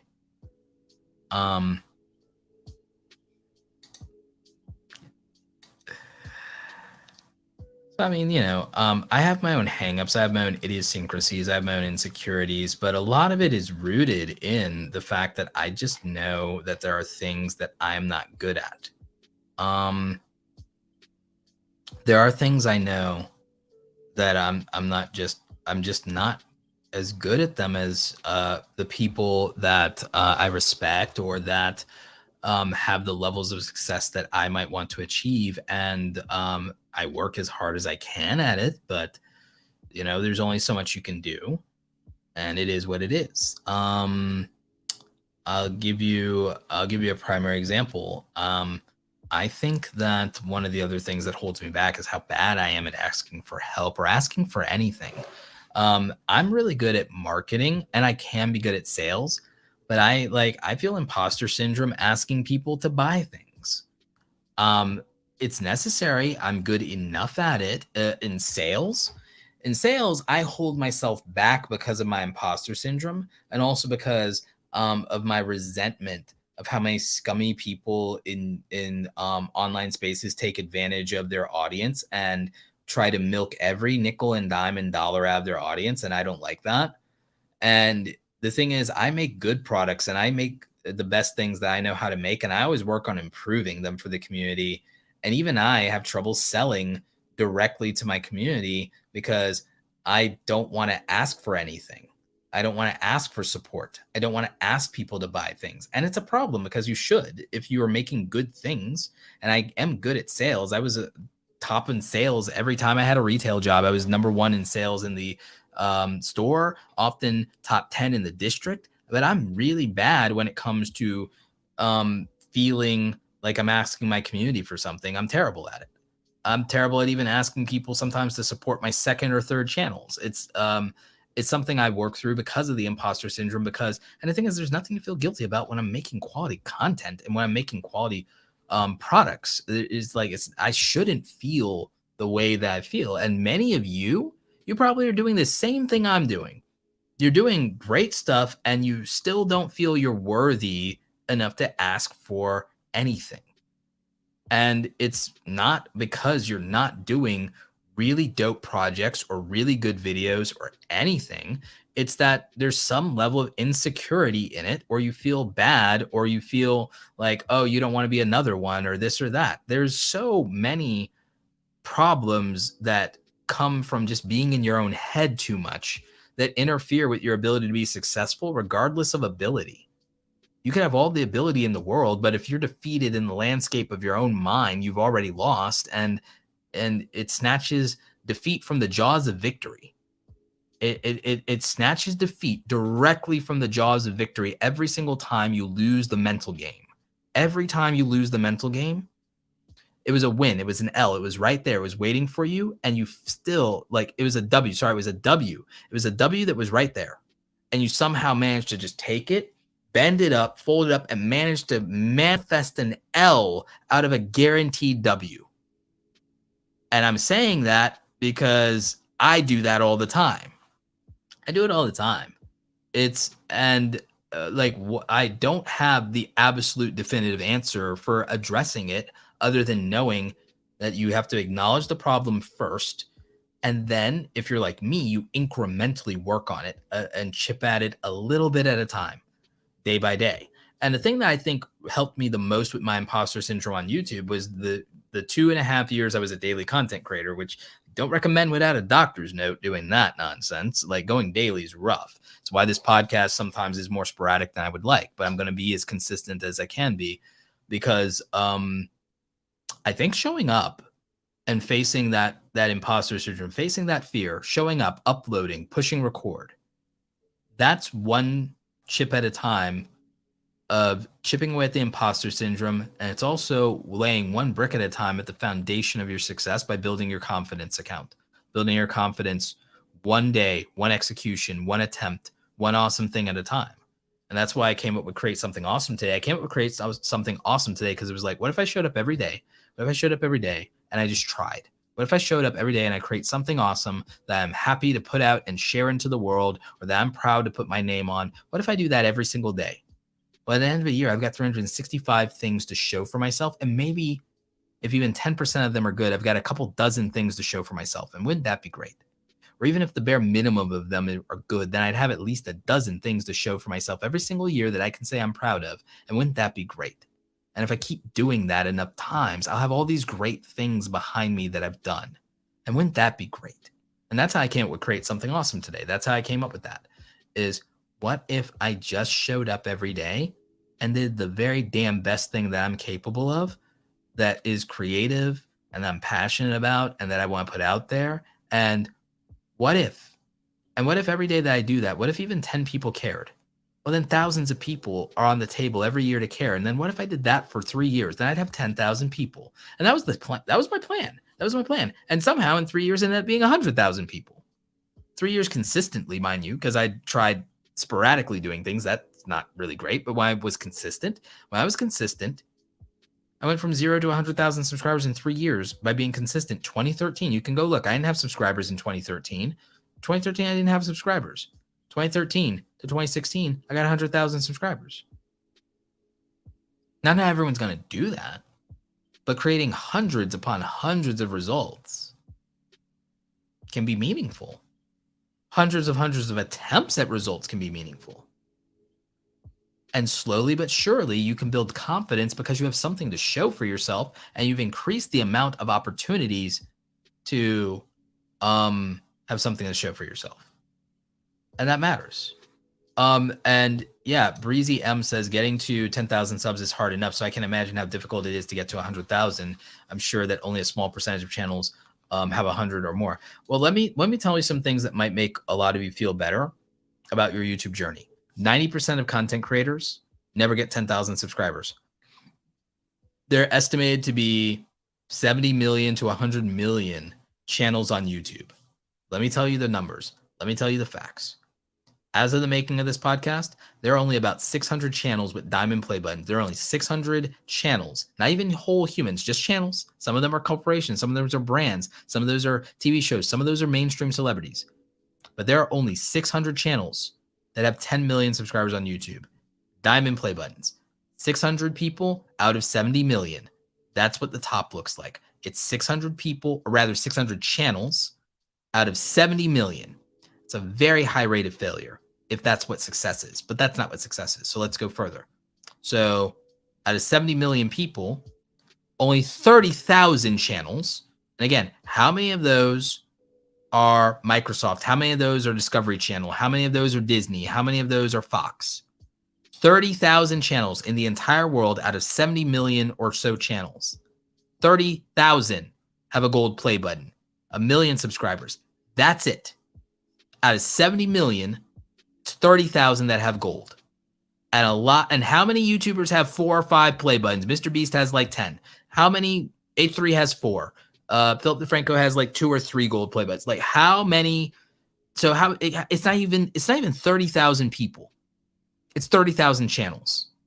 It's probably less than 10,000 actual YouTubers that are homegrown creators that aren't Will Smith or Taylor Swift or Justin Bieber. Like there's probably, it's 30,000 channels, but that's probably only 10,000 actual YouTubers. Gold play buttons. That's it. It's a very elite, very small, very esteemed company, and that's worldwide. Worldwide. Okay? Out of 70 million people. And then you have silver play buttons, people at my tier, right? I'm right in the middle here at 500K or so, like silver play buttons. Well, that's 300,000 creators as 300,000 channels. 300,000 channels that are making this video. And again, how many of those are YouTube's own channels? How many of those are Google's channels? How many of those are Microsoft channels? How many of those are Adobe's channels? How many of those are celebrities? How many of those are former celebrities? How many of those are actual YouTubers? It's still 300,000 people. And you might think that's a lot out of 70 million, though. Out of 70 million, that's not even 1%. Out of 70 million, at 100,000. 90% of creators don't get to 10K. If you get to 10K, you're in the top 10% of YouTube because that's the ridiculous level of difficulty it is. You get to 10K subscribers, congratulations. Welcome to the bottom of the top 10% of YouTube. That's all you have to do in my eyes to be a successful creator is get 10,000 subscribers and you are a successful creator. I made a whole video about how to be a successful YouTuber. If you have 10,000 subscribers, in my eyes, you're a successful YouTuber because you beat 90% of the people even trying. If you get monetized, there are only 3 million channels. They're in the YouTube Partner Program, 3 million monetized out of 70 million plus. Not even 10% of channels, not even 5% of channels are monetized. Just being monetized is success on YouTube because it's only 3 million out of 70 million channels. Just being monetized. If you're monetized, you have the beginning, the first taste of YouTube success if you got your channel monetized. Congratulations. It's a very esteemed company. It's about roughly like 5% or less of the entire platform that's done it. It's definitely not even 10% of the platform that's done it. That makes you successful. Congratulations. If you're monetized, you beat most of the people trying by doing that much. You get to 10,000, you beat 90% of the people trying. You don't need a trophy like me. You don't need a silver play button. You don't need a gold play button to be successful at YouTube. But you don't know that. I know that. I have the data. I have the numbers. I study the analytics. I study the culture. I study the trends. I study the growth. I know the perspective of what success would look like. And a lot of you don't. And you think that you're not doing well. You are. You are. You don't realize that because you don't know any better. No one told you. I mean, I've tried in videos that may or may not have been watched, but like, you don't know. And so you have a better gauge for success if you understand what success is versus assuming what success is.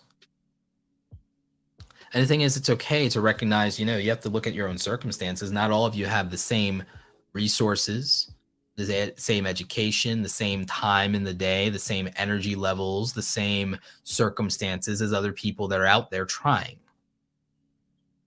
So what's appropriate to your situation? Well, what about your circumstances? Well, what about that? Well, no one talks about it. No one thinks about that. That's why I started this podcast, by the way. I started this podcast so I could talk about it. I started this podcast so that I could, put information out there that's not the same old thing. It's like this podcast may not become wildly popular. It's entirely possible because it's not sensational content. We will have guests on here from time to time. We'll have other creators besides me sharing their experiences and sharing their truths and their data and their information and their stories and their come-ups, their successes, their failures, their triumphs, their tragedies. That we'll do it all. Yeah, we'll do all the things. I'll bring guests back on.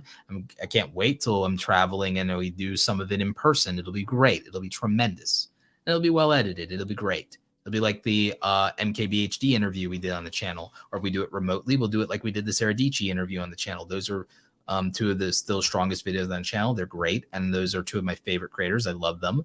So, Marquez has always been very generous with his time, his thoughts, and his support toward me. Sarah's always been a good friend since back in 2016. So we've been friends for like 6 years now, 5-6 years. And so, there's a lot of great people in this community that I could definitely interview and bring to the channel, and we will. But at the same time, I mean, and this might be my imposter syndrome speaking, but I don't think this channel is going to blow up or be huge, but it's going to be great. But it won't be huge because we're not going to sit here and we're not going to make those things that people want to hear. We're going to make the things that people need to hear on this channel, in this podcast. And if I am going to ask for your help, what I'm going to ask for your help for is I'm going to ask for your help. I'm going to ask for your help to support the podcast. Give us reviews and ratings, 5-star ratings, if you think it deserves that, in Spotify and Apple Podcast and anywhere that podcasts are and that the reviews exist. Give us the reviews. Help us in the algorithm. Share the podcast with friends. Tweet it out. Post it in Instagram. Tag me. Post it in YouTube community tabs if you think other creators would benefit. Like, I'm going to ask you to help make the podcast as successful as it's capable of being, because I'm terrible at asking for things. Well, here it is. I'm terrible and bad at asking for support and asking for help. I'm asking for your help. Make the podcast the best that it can be and the biggest that it can be, and put it in front of any creator that you think it would help. And that's what I'm going to ask for, because I'm really bad at that. And I can't make this podcast what it's supposed to be on my own. I'm not capable of making this podcast everything it can be if I don't have help. There you go. I said it. In all honesty, there's a limit to what I am capable of doing, of making people care about things, because I don't do sensationalist content. I'm not good at it. I'm not good at clickbait. I'm not good at sensationalism. I'm not good at hyping things up. All I really am good at is just shooting as straight as I can. And I'm not saying that to be humble. And I'm not saying, I'm really just not good at entertainment. I'm not good at entertainment, and YouTube's an entertainment platform before it's anything else. That's the truth. The truth is YouTube's an entertainment platform, and I'm not an entertainer. There you go. There it is. So, I'm not exciting enough for people. That's how it is. That's fine. I'm not feeling sorry for myself, by the way. I mean, I know I sound down about it, but I'm not feeling sorry for myself. It is what it is. I just was never that. I was never the class clown. I was just never going to be that guy. So, all I can do is put out what I know how to and hope people will respect it. And that's what I've got. That's the card I have to play. That's the magic that I have. I don't have the warm and fuzzy magic that makes people want to learn about being a creator. I don't have that. Other people have that. I don't have that. I'm Professor Roberto. That's it. That's what I got. And, here's the thing, though. I think that's enough. I don't think that that's not special. I don't think that that's bad. I just think that it's not popular. I think it's valuable. I just don't think it's popular. And I don't think it's easy to make things popular. I don't think that everything that's popular is good. And I don't think everything that's good is popular.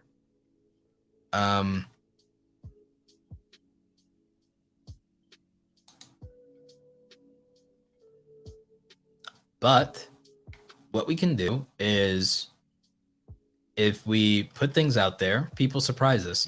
I never thought I'd get to 500,000 subscribers. I said, oh, that'd be an absurd, insane number. I often said, yeah, I'll probably never get to 500,000. I'm at 545 on my main channel. So what do I know? For all I know,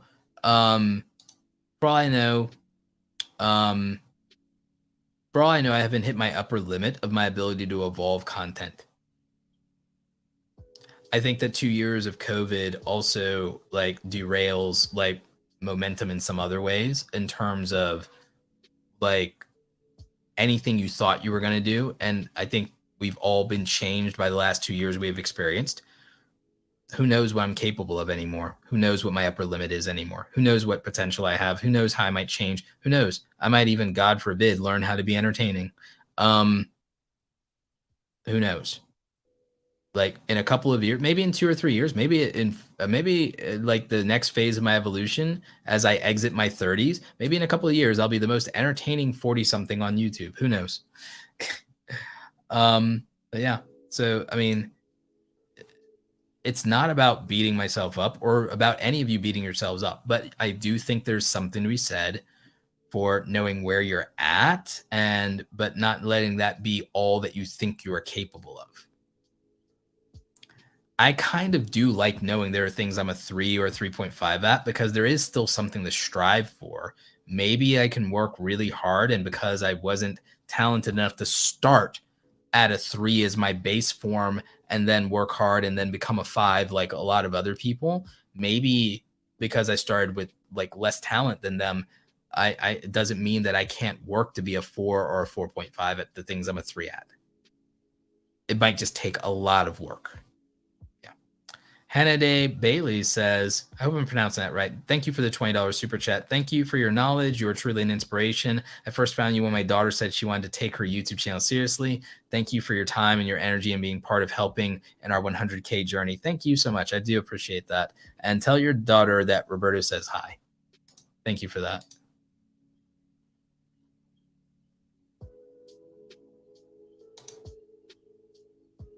Grace Mania says, you are so relatable. I hope so, to some people at least. I'm not for everybody.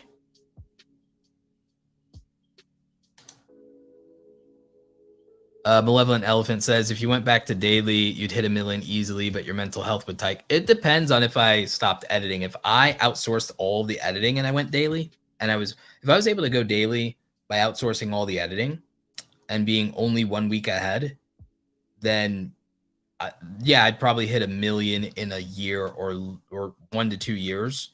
Even if I did 3 to 5 videos, I'd probably like go to 1 million on the main channel in like 2 years or less. You're right. But if the only way my mental health wouldn't tank, probably be to outsource the editing entirely. You're right. And again, part of the reason I stopped being daily was the mental health thing. If I stayed daily, I'd be getting like 30,000 30,000 subs a month. And yeah, I'd be bigger. I'd be like huge.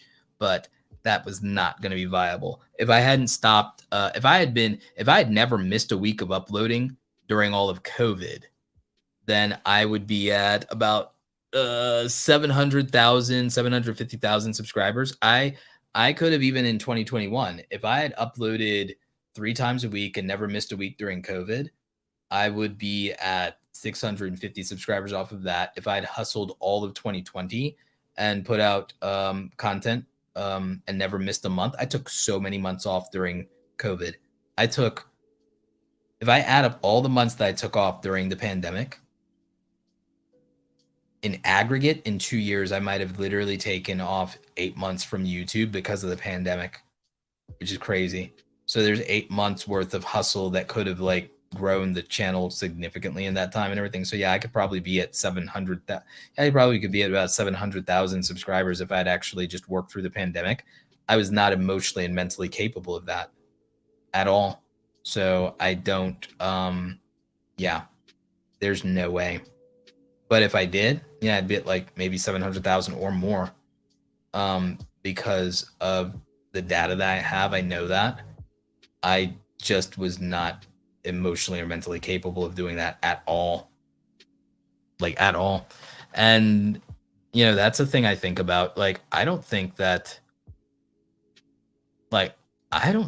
I couldn't handle having 10 million subscribers. I was talking about this on Twitter because Mr. Beast asked if you could have $10 million or 10 million subscribers. I'd take the 10 million in cash, and then I would just like settle for wherever I'm at right now. I would take the 10 million in cash. I don't want 10 million subscribers. A lot of people say that that's being modest or humble, or that's just trying to tell people like what they would want. Like, no, I would take the cash because I could not handle the anxiety. That's not about humility. I know that I have performance anxiety now. I would not be able to handle the anxiety. It would be way too much. it would be, I couldn't handle the pressure of that. I couldn't handle the responsibility of that. I could not handle that level of fame and notoriety. I would not trust friendships or relationships to be genuine. If I'm at that level, I would be paranoid all the time. All the time. I would not know how to talk to people. I could not do it. It's giving me anxiety thinking about it. I couldn't do it. I can handle 1 million, I think. I can handle 1 million, maybe even 2 million in any platform. It would be an adjustment even for that. Like, it would be an adjustment even for that. Now, 10 million, I'll do a video about this later. Maybe tomorrow's podcast will be 10 million subs versus $10 million. But the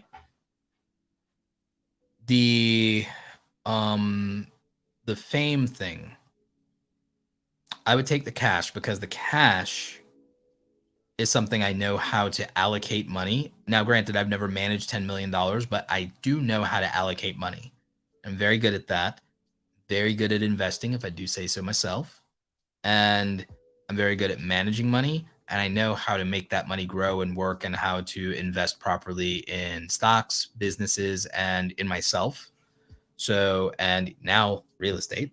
And so I do know, and I do feel that I could manage my mental health and maintenance of $10 million in assets and allocate that properly in a way that I could not handle the responsibility of having 10 million subscribers, and the pressure and the anxiety and the scrutiny of 10 million subscribers. And just always, like, if you flop a video, if you have 10,000 subscribers and you flop a video, everyone knows, and it's a headline and it's a news article. Like, if you do anything, if you breathe, if you have a breakup, there's no privacy, and no, you do not own your own life. You do not own your own life. Every time you fire an employee, it's a news article waiting to happen. Every time you have a breakup, it's a news article waiting to happen. Every time you start a new relationship, it's a news article waiting to happen. Your travel plans, always in the public eye, people tracking it. 10 million people, there's the fraction of a percent of people that would then end up being obsessed with you, or stalkers or haters. It's like, no, it's like, I can't deal with that. That's insanity. I don't want it. I don't want it. I'd take $10 million. I don't want it. I think people who haven't experienced having 100,000 or 500,000 think they want 10 million subscribers. They like the adrenaline rush. They like the idea of the attention. They like fame. I do not want it. I'm an introvert anyway. I do not want it. It's not even close. It's not even a consideration. That's why I said in the thing, it's if it's $10 million or 10 million subscribers, I take the $10 million, and it's not even close. Well, what about the opportunity? What about the impact? I don't want it. The impact, I'd rather take $10 million, take some of it, invest in building a software company if I want to do an impact, or invest it, grow the money, build something in the education space, or a school or an online school or something like that. Let other people manage and run it, and be a visionary leader. And I'd rather build a company. I'd rather manage the anxiety of having employees and building a platform that has millions of users that I can live with. Direct attention in terms of a subscriber base predicated on me and my personality. No, I don't want 10 million. I'm going to make a dedicated video about this, but no, I don't want 10 million. I do not want 10 million subscribers. I do not want it. And I don't say that to be humble. I don't say that to be modest. I don't say that to dismiss the people who do want it. I am saying I do not have the capacity for a healthy relationship with social media if I had that big of an audience. I do not have the capability, the mental tools to cope with that much attention. I do not. I don't. I'm not sure that there is enough therapy in the world for me to make that real. Like, so I would rather take the money. Like, and not everyone can admit that, by the way. Not everyone can admit that. But I've literally had friends who their mental health was not able to be sustained with less than that. Like they had less than 10 million. Some of them had 3, some of them had 5, some of them had 2 million, 1 million, and they couldn't handle it. And I'm looking at them and I'm like, well, you can handle that. I don't handle it. So like, what you can't handle that. What about me? Please. No. So there is something to be said for knowing yourself enough to know what would make you happy and what would make you stressed. And the reality is I have lived such a life as to know that the answer is to choose less stress. The answer is to choose less stress. Like for a lot of people, maybe not for everybody. Maybe not for everybody. There are some people that would be their heart's desire, and some people can handle it. Mr. Beast, I look up to this kid and I respect this kid so much because he has the mental capacity, the focus, the clarity, the drive, and the tools and the instinct to have the right people around him to make it possible to not lose himself and not to be overwhelmed with that level, 10x that level of audience. He can do it. He can do it. He's special. I don't think it's for everybody. I think he's a once in a lifetime person. I think he's a once in a lifetime person. I don't think we'll see his like ever again. Like, I really believe that. I believe that he is special, that he is and somehow like blessed and touched in a way that defies explanation. And I think that what he is just capable of cognitively should be studied because it's not normal. And I mean that as a compliment, by the way. As a freak of nature myself, I mean that as an absolute compliment to him. Jimmy Donaldson is special. He is a once in a lifetime human being, and he's very rare. He's a rare and special person. And knowing that I'm not that is important to ground myself in terms of knowing what is and is not for me.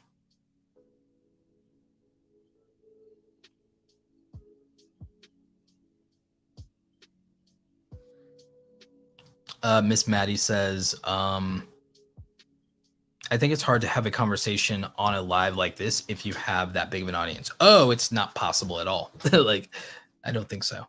I think it's not possible at all. Elliot says, choose less stress. Facts. I needed to hear this. That's what we're here for. Telling you what you need to know.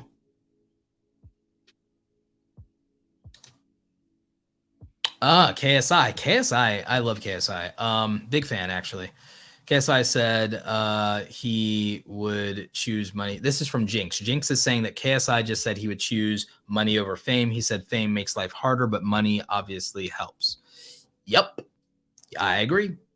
I agree with him 100%.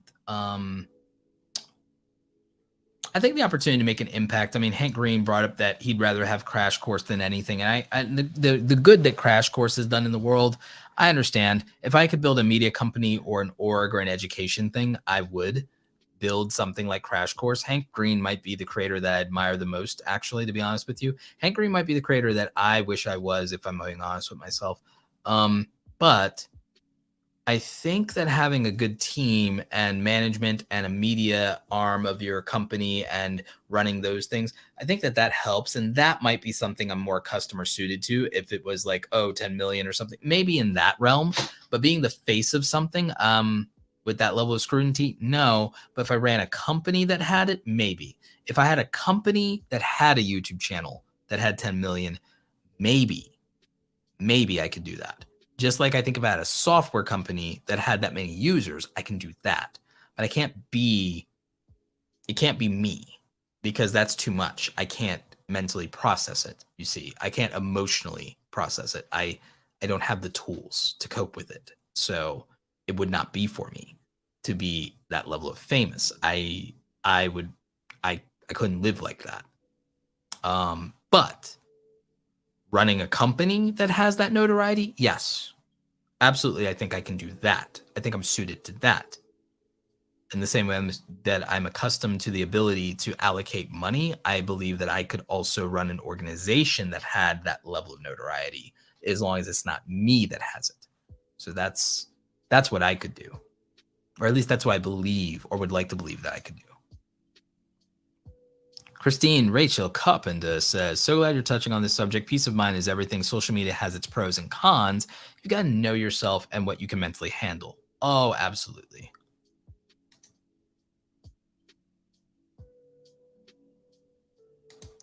Sydney Rock says, love you, Roberto. Good night, and thanks for everything you do. Which actually leaves us to what I think is a really good place to end the show here, right at the 2-hour mark. So I want to thank everybody for listening to the show. Make sure that you're downloading the audio version of the podcast anywhere podcasts can be found. That always helps. Leave us a rating and review. Always, of course, subscribe to the channel. I appreciate everybody who showed up, everybody who super chatted in the live. If you're listening in the audio only audience, it's time for the after show. So we're just going to go ahead, wrap up, do the outro here at 2 hours, and we're going to move to the after show for the live YouTube only audience. This episode has ended, but your creative journey continues. Visit createsomethingawesometoday.com and access all links and resources mentioned in today's show, all designed to help you create something awesome today. All right, and that's so Andy can edit, clap there. And now let's go to the after show. We're going to hang out for like 5-10 minutes in the after show. And then I'm going to call it a night.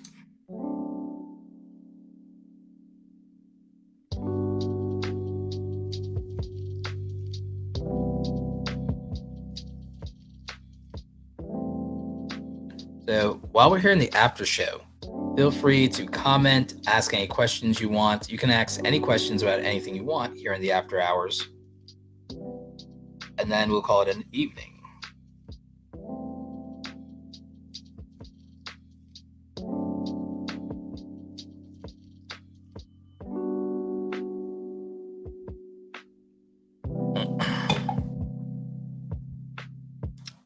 Little Crafty Nook says, I have a question about the address listed in your video description box. It's just my WeWork. It's where people send packages to my WeWork. I don't nobody should ever be using like their home address in their YouTube stuff. It's not a good idea. So I just use my WeWork and people can send me stuff there. But people don't have to send me anything.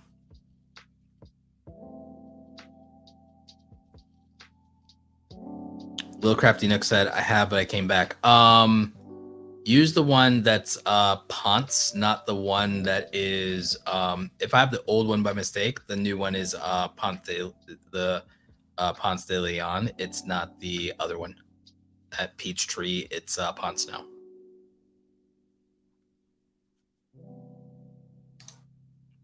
So Elite Landscape says, I kind of feel it differently. I'm more confident in managing myself as opposed to managing 20 managers over 5,000 employees. Larger business is only as good as the small bricks involved. I agree. I think I have good instincts for picking people to preside over other things, so to speak. And so I think that I have enough of a sense of training and leading people to where I could make good people to be leadership. So I think I could do that. I think I could attract the right leadership. So glad you talked about this today. Me and my inner dialogue are at it being competent or not. Yeah, Amanda, I understand. I go through it all the time. So yeah.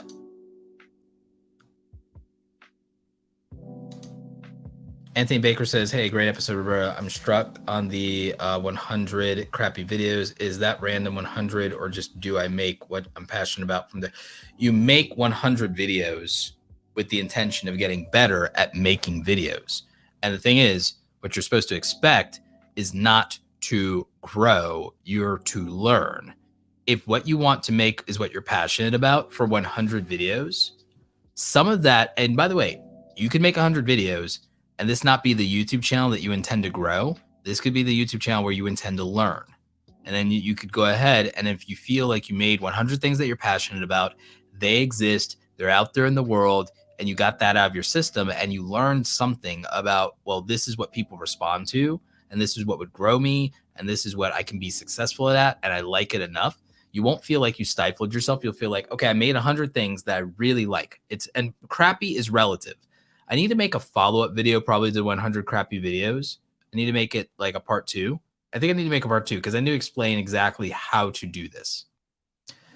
You make 100 videos that you're capable of making, and the goal is not to make them perfect. The goal is to make them better by 1% every time, to fix one thing you were dissatisfied with from video to video. Because you're going to look at these after you make 100 of them, and you're going to be making videos that are so good, they're going to be like, that was the best I could do? That's crap. That's like, what was I thinking? And you're going to look back and go, oh, that was crappy. But at the time, it was the best you could do. That's the point. I think everyone focuses too much on the word crappy in the 100 crappy videos. But it's like, it's understanding that you're not capable of making a good video yet. And that you might not be capable of making a good video without 100 practice runs at making something. Like, you realize to make one good drawing, how many bad drawings people have to do? Like 100's nothing. Like 100's a small price to pay. And so it's, you make 100 videos, you know they're not going to be the best thing that's ever existed on YouTube. You know, compared to the best things that's ever existed, you know they're going to be crappy. You know they're going to be imperfect. You're working on making them better, one video at a time, one after the other. And you can make things you're passionate about. You can make things you think you could work. But if you know you're passionate about things that probably have no chance of building an audience around them, then you're making them to make them, but you know that. 100 videos is your freedom to make things without worrying about what you get out of them, without worrying about getting views or subs. That's your freedom. And you can either do one of a couple of things. You can make them private or unlist them later if you want to. You can leave them up to say, this is where I came from. Or you can make a second channel and go, okay, now I'm doing this seriously. Now I'm doing this for real. Now this is a career, or now this is me being, going hard. Live Production Tips and Tools says, what's your advice for someone with 6K subscribers as far as content strategy and brand deals go? At 6,000 subscribers, I might not worry as much about brand deals. I mean, if I already have them, I have them or whatever, but I'm probably not worried about it, to be honest. At 6,000, my goal is probably getting to 10,000. And so my content strategy would probably be to look at the videos that got me the most subscribers and or the most views, narrow that down, and then look at how I can make consistent content buckets around that. And then I would start trying to make 2 to 3 videos a week off of the types of concepts that got me the most subscribers in the last 90 days. I would make 3 videos in a row off of this got me the most subs in the last 90 days. I'm going to make 3 more of these in a row, and I would make 3 of those in a week. And I would keep trying to hit doing things that grew me over and over consistently. And I would focus on getting to 10,000 subscribers. Once I get 10,000 subscribers, I would say, okay, bet maybe it's worth pursuing brand deals. What can I do? What are brands working with? And so then I'd watch the videos I have on brand deals, or maybe even buy the brand deal starter kit from me. We sell that for like $99. It's got a bunch of assets that help with understanding brand deals. It's not a course. And we're putting a media kit in there. I'm still working on finalizing it. I'm being a perfectionist. It would be out already. It'd be out already. It's good enough to release the media kit templates, the template for that, but I'm being a perfectionist about it. So it might still be a couple of weeks away, but so that's an option. I have plenty of free content around brand deals. I have entire live streams on my main channel where me and Viper talked about brand deals, but I'd be focused on going to 10,000 because it's easier to get a yes. So I'd be focused on getting 10,000 subscribers, and I'd be focused on crossing that milestone too because of how much confidence it'll give me in the content I'm doing.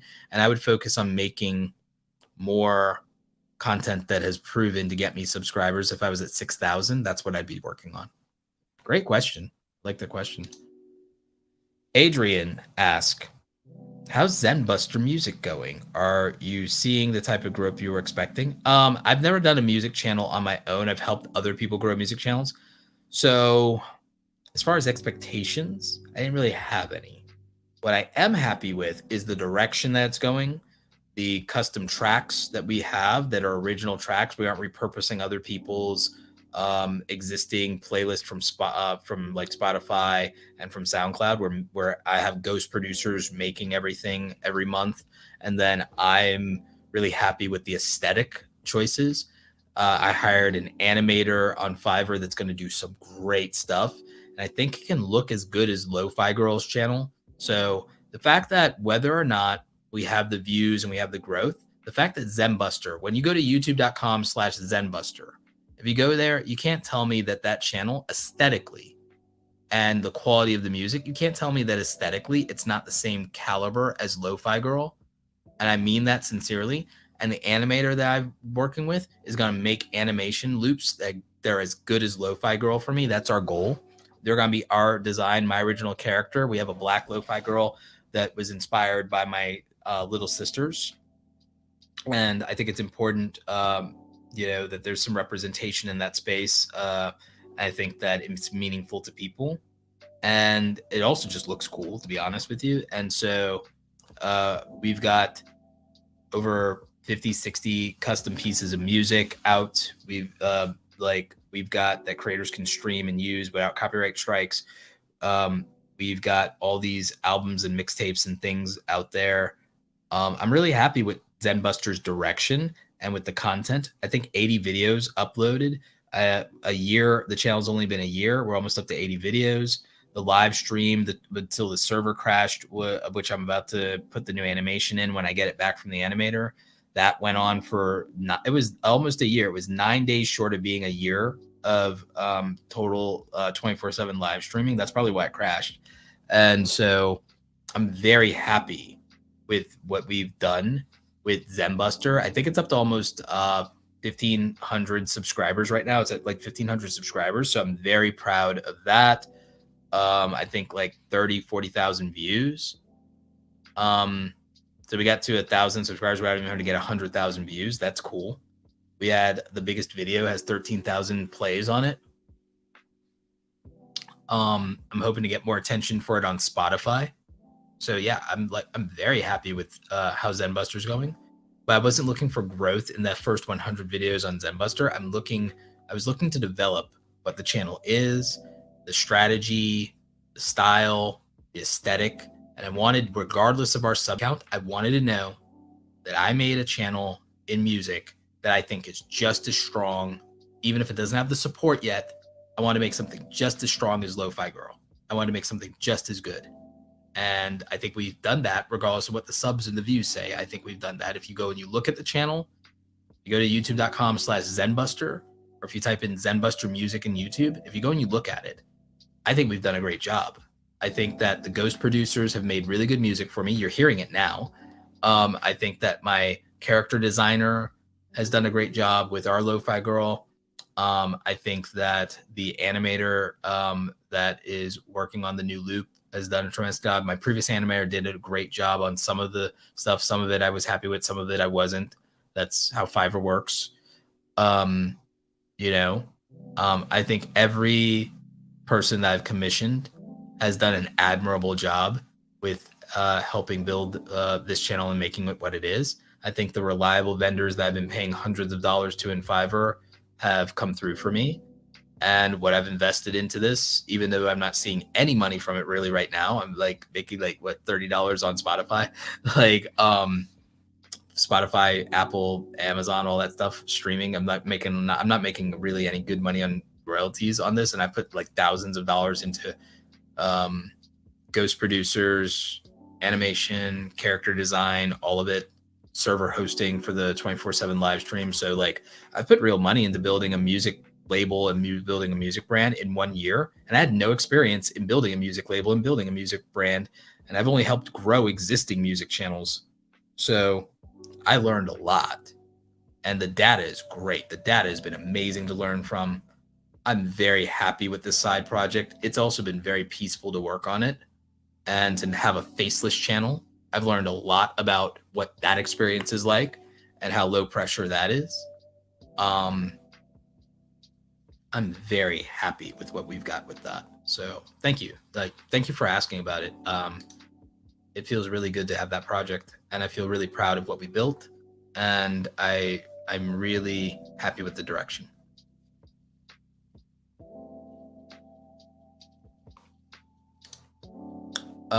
Get Good Millhouse says, any tips on having a successful art education channel? I would tap into known characters, pop culture, and IP to get attention around some of the things you're doing. I would also learn from people like Draw with Jazza. Draw with Jazza is probably one of the best people in the space. Look at his humble beginnings. Look at his early content. Look at Ross Draws. Look at Sam Does Art. Look at Ergo Josh. So I would look to them in terms of and Jazza. Jazz is a good friend of mine, Josiah Brooks. Like, I would look to those people, and I'd look to not just what they're doing today, because everyone just looks at what YouTubers are doing today. I would look to their early content. I would look to their early content, their humble beginnings, and I would retrace their steps.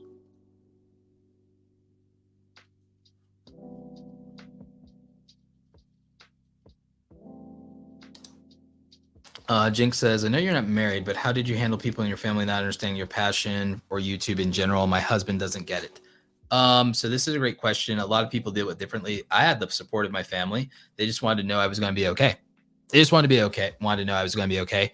My family always has largely trusted me to figure myself out and has helped where possible and has supported me. My dad didn't care or have anything to say about it. He's just proud of like what I've achieved in life, and I didn't really need his input. I didn't need anybody's permission. I love that I have my family's support. It was meaningful to have it, but it wasn't necessary, and I've never really needed people's permission to do anything or to be myself. It's been nice to have the support, but I was going to do it regardless. I was going to do what I wanted to do. I've always done what I wanted to do. There's a few exceptions. At first I didn't want to go to college, but I did, like, not the first year. I wanted to take a gap year. I wanted to go to college. I wanted to take a gap year. I wanted to save up money, but I was pressured on that to just go ahead and start because too many people say that and then they never go to college. So I went to community college, no debt, whatever. So I got pressured on that. Fine. But everything else I was allowed to try and to mostly do. And I wasn't necessarily told, no, I can't. I wasn't told, no, I can't. And I was allowed to try. And if it worked out, I was praised. If it didn't, I was supported through that and encouraged to figure out and that it's okay to stop or it's okay to keep going. What do you want to do? And is it reasonable, or is this like not reasonable? Is there a better option? Like, so I don't have that personal experience of not having support from that place. However, I will say in terms of dating that I don't necessarily, when I've dated people, I haven't gotten like the support for putting my ambition first, obviously. Putting my ambition, my dreams, and those things first. That's not always worked out. And that was hard trying to do anything. Especially in my 20s, that was really hard. I've been more casual in my 30s, so it didn't matter. For the most part. There's exceptions there.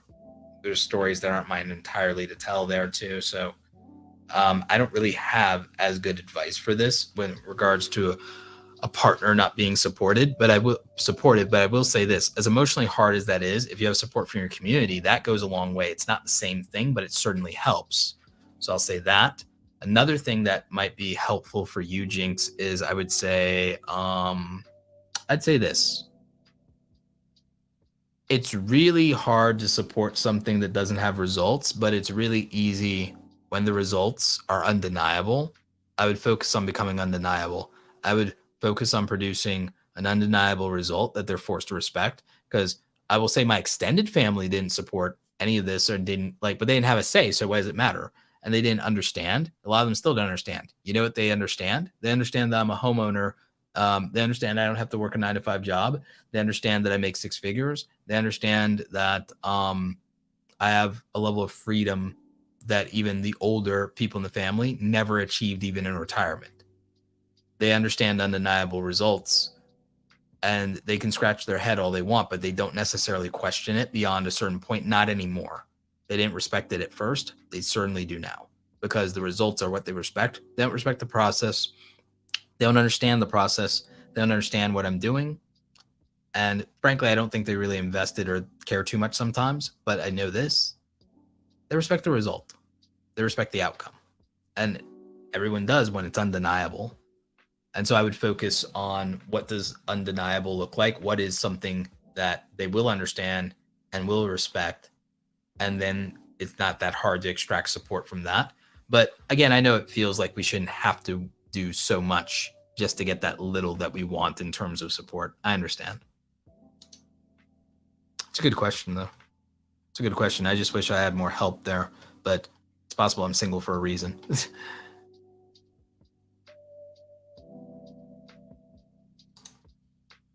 Delidzu, I hope I'm pronouncing that right.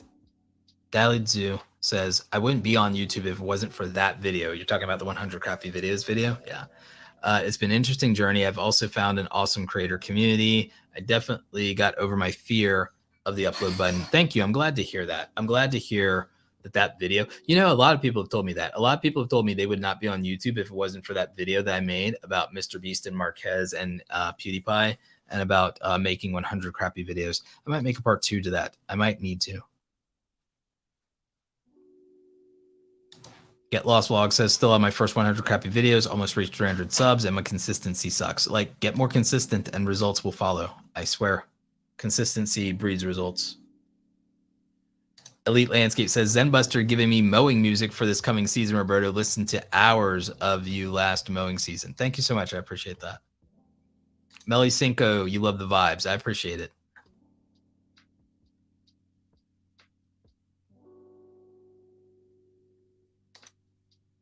All for Nothing says, I've been wanting to start a channel for a while, but hard to get over the thought of being on camera. A no face channel sounds like a good start. It can be. A lot of my early content was tutorials. So, yeah.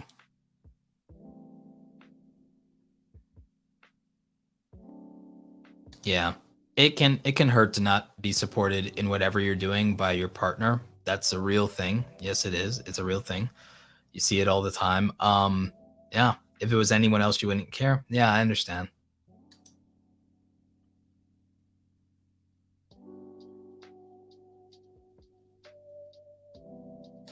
Random question: is that white side camera a Pentax KS2? No, it's a Sony ZV-E10, and this is what it looks like. So this is the Sony ZV-E10 right here. It's really good. One problem: it does have. I mean, I still have it running, and it doesn't feel too hot right now. But it claims it does if I touch the back. It claims that it's on the monitor that it's overheating. Ironically, however. And that's the one that has a lens on it, like a detachable lens on it. So that's the Sony ZV-1, however, has its lens built in. It's a point and shoot camera. It's just as good in quality as you can see here. But this one never overheats, no matter what. This one never overheats. And that's really weird because this other one it's bigger, and it has the detachable lens, and it's about roughly the same price. It's kind of the same, more or less, build. I don't know if maybe it's because it has, I doubt that it's because it has the, not that I need it, but it has the windscreen on the top, the fuzzy windscreen on top. But it's so weird that it can get to the overheating, and this one does not. It's so weird. Maybe I'll make some kind of adjustment and see if that, I don't know. It's so weird though, because they were both running power, like, plugged in power. I don't understand why this one can get to the point of having the heat temperature, the internal temperature thing for running the same time as this one, and this one has no problem. But yeah, these are all Sony cameras. The main front camera here is the Sony A6600. So yes, the A6600. I've had this for years. I've slapped a really nice 35 millimeter lens on it. That's why it's so crisp and clear. This camera is the Sony ZV-E10 with the 20 millimeter f2.8 on it. And then this camera is the Sony ZV-1. And so these are all more or less vlogging cameras, and that's the setup around these parts.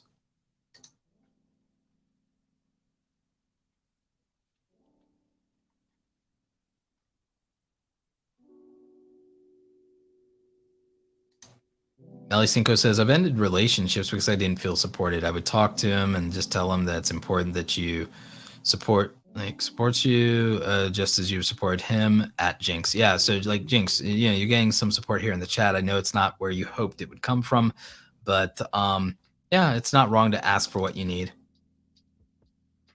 And yeah, people don't always look, you don't always have to understand something to be supportive of someone. It's some people's personality, they do. They have to understand something, but but it might be enough to understand how much it means to you and just say, look, I just like, and support is different for other people. I don't know what support looks like for you.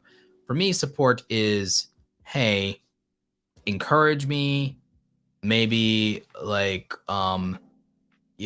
give me some space. If you don't understand these things, I don't expect you to respond if I talk about them, but it's like, but maybe like try not to poke too much fun at it. Don't be upset with me if I spend time or energy or money on it, and just give me some space to do it. You don't have to be involved. You don't have to. This is me talking. Like for me, I don't need someone to be involved. I don't need someone to be invested. I don't need someone to applaud everything I do and cheerlead and say, "Hey, looky what I did." And like I don't need those things. Largely for me, it's enough to just not getting my way or criticize something you don't understand that I'm doing, and to not being my way, and to not diminish the fact that I want something to be like a priority. Like do not do that to me. Like that's all I like. For me, what I need is I just need to know, hey, don't disrespect the thing that I'm doing and spending energy on. Don't diminish the value of it. Please, maybe don't make fun of it. Don't criticize it without understanding. And you don't have to pretend to be interested or pretend to understand or care. But if you show that you've even attempted to like understand any of it at all and learn on it, then I'll feel like you're respecting what I do and that you're making a sincere effort. And you don't have to like it, you don't have to get it, but I would just, that's for me. I just would need you to try to show some effort and to try, and then beyond that, to not get in the way or interfere, not criticize, not judge, and not devalue it. And that's all I would probably ask. That's just me though. That's all I need. I'm not saying that that's all you need. I'm saying that's all I would need. And believe it or not, sometimes you don't get that. So, but I would also be very clear about what you need and what support looks like. That's just me. I would over communicate and say, here's what support looks like. Here's what I need. And can you do that for me, please? And then that's it. That's kind of I'll do that for you if that's what you say you need, or it's okay, I won't. Like, and then that's a different conversation. So, but I would just communicate that. I wouldn't expect anyone to guess though. I wouldn't ask someone to guess that that's what I need or understand or intuit or come to that conclusion on their own. I would over communicate. Here's what I need. So it's not a shock that it's what I expect. And my issue, I think, in life has literally been that I communicate often. I will communicate exactly what I need and exactly what I expect, only to then be disappointed. And then I get frustrated and then I get impatient because I asked for exactly what I needed and didn't get it. Like that's what I'm like. That's not everybody. That's not for everybody. That's not how everyone else works. But it's like I try very hard to communicate my expectations. The only issue is if I don't communicate them, I know I'm at fault. But if I communicate my expectations only to still be disappointed, that's where I get really frustrated. And then it's very hard for me to conceal that I'm frustrated. And that's also where I become impatient. Because when people communicate their needs or expectations, I try really, really hard to make sure that I'm doing those things. I don't always get it right. But it's not for a lack of trying most of the time. So, grain of salt there, but I'm sorry that that's what you're going through. But if you haven't explicitly communicated those things, I would do that and try to see if communication improves the outcome or the circumstance. Everyone's saying, yeah, communication is key. Absolutely. It can be annoying that I'm the type of person to over communicate everything. It can be annoying and that can be rough too. But I find that it's just the better solution that I've come up with in every type of friendship, family, relationship. It's just better to over communicate, and then it's on the other person. Like that's my version of it. It's like well, the expectations were set. You were told yeah. So at that point, there was no guessing game. I eliminated that problem.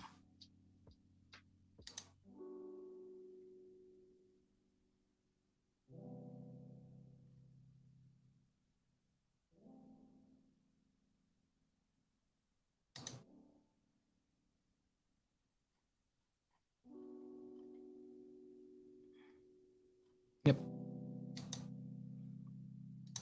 Try to separate emotions from facts. A lot of times I do, but that's not always easy either. Miss Maddie says, I love the suggesting expressing what you need. Yeah, facts. I encourage everyone around me to express what they need. And also, I own up to the fact that often I'm oblivious and I don't read cues. Sometimes I can read a room, because if I'm doing it from an analytical perspective, if it's a business type thing, I can read a room. I can cold read a room. I can cold read a person one-to-one if it's business. I'm not always as good at using any of that to interpret someone's emotional needs or wants. And I admit and own that. So I just remind people that I'm oblivious and treat me like I'm kind of dumb on this as far as that goes. And don't expect much from me there. Just because my baseline of a standard of treating people is very, very good. Don't mistake that for being very good at reading or like reading signs or intuiting anything. Like, no, like, just like assume that I'm dumb and make it very painfully clear and obvious for me, and then just assume that I'm dumb. Like, and that's kind of my thing. Just assume that I'm dumb and communicate and lay everything out for me and put everything on the table and don't make me guess, and we will probably be good. Because if left to my own devices, I will probably not be able to pick up the hint. I probably won't take a hint. So, yeah. Over communication is better than no communication. Yep, couldn't agree more, Melly. Yep. I think it's a good place to bookmark it. We've done like a lot of Q&A. I only wanted to do like 5-10 minutes of Q&A. We did 30 minutes of Q&A. How's that for over communicating? Anyway, all of you have a good night. If you happen to get a chance, check out some Zenbuster music. You're enjoying it in the background over here.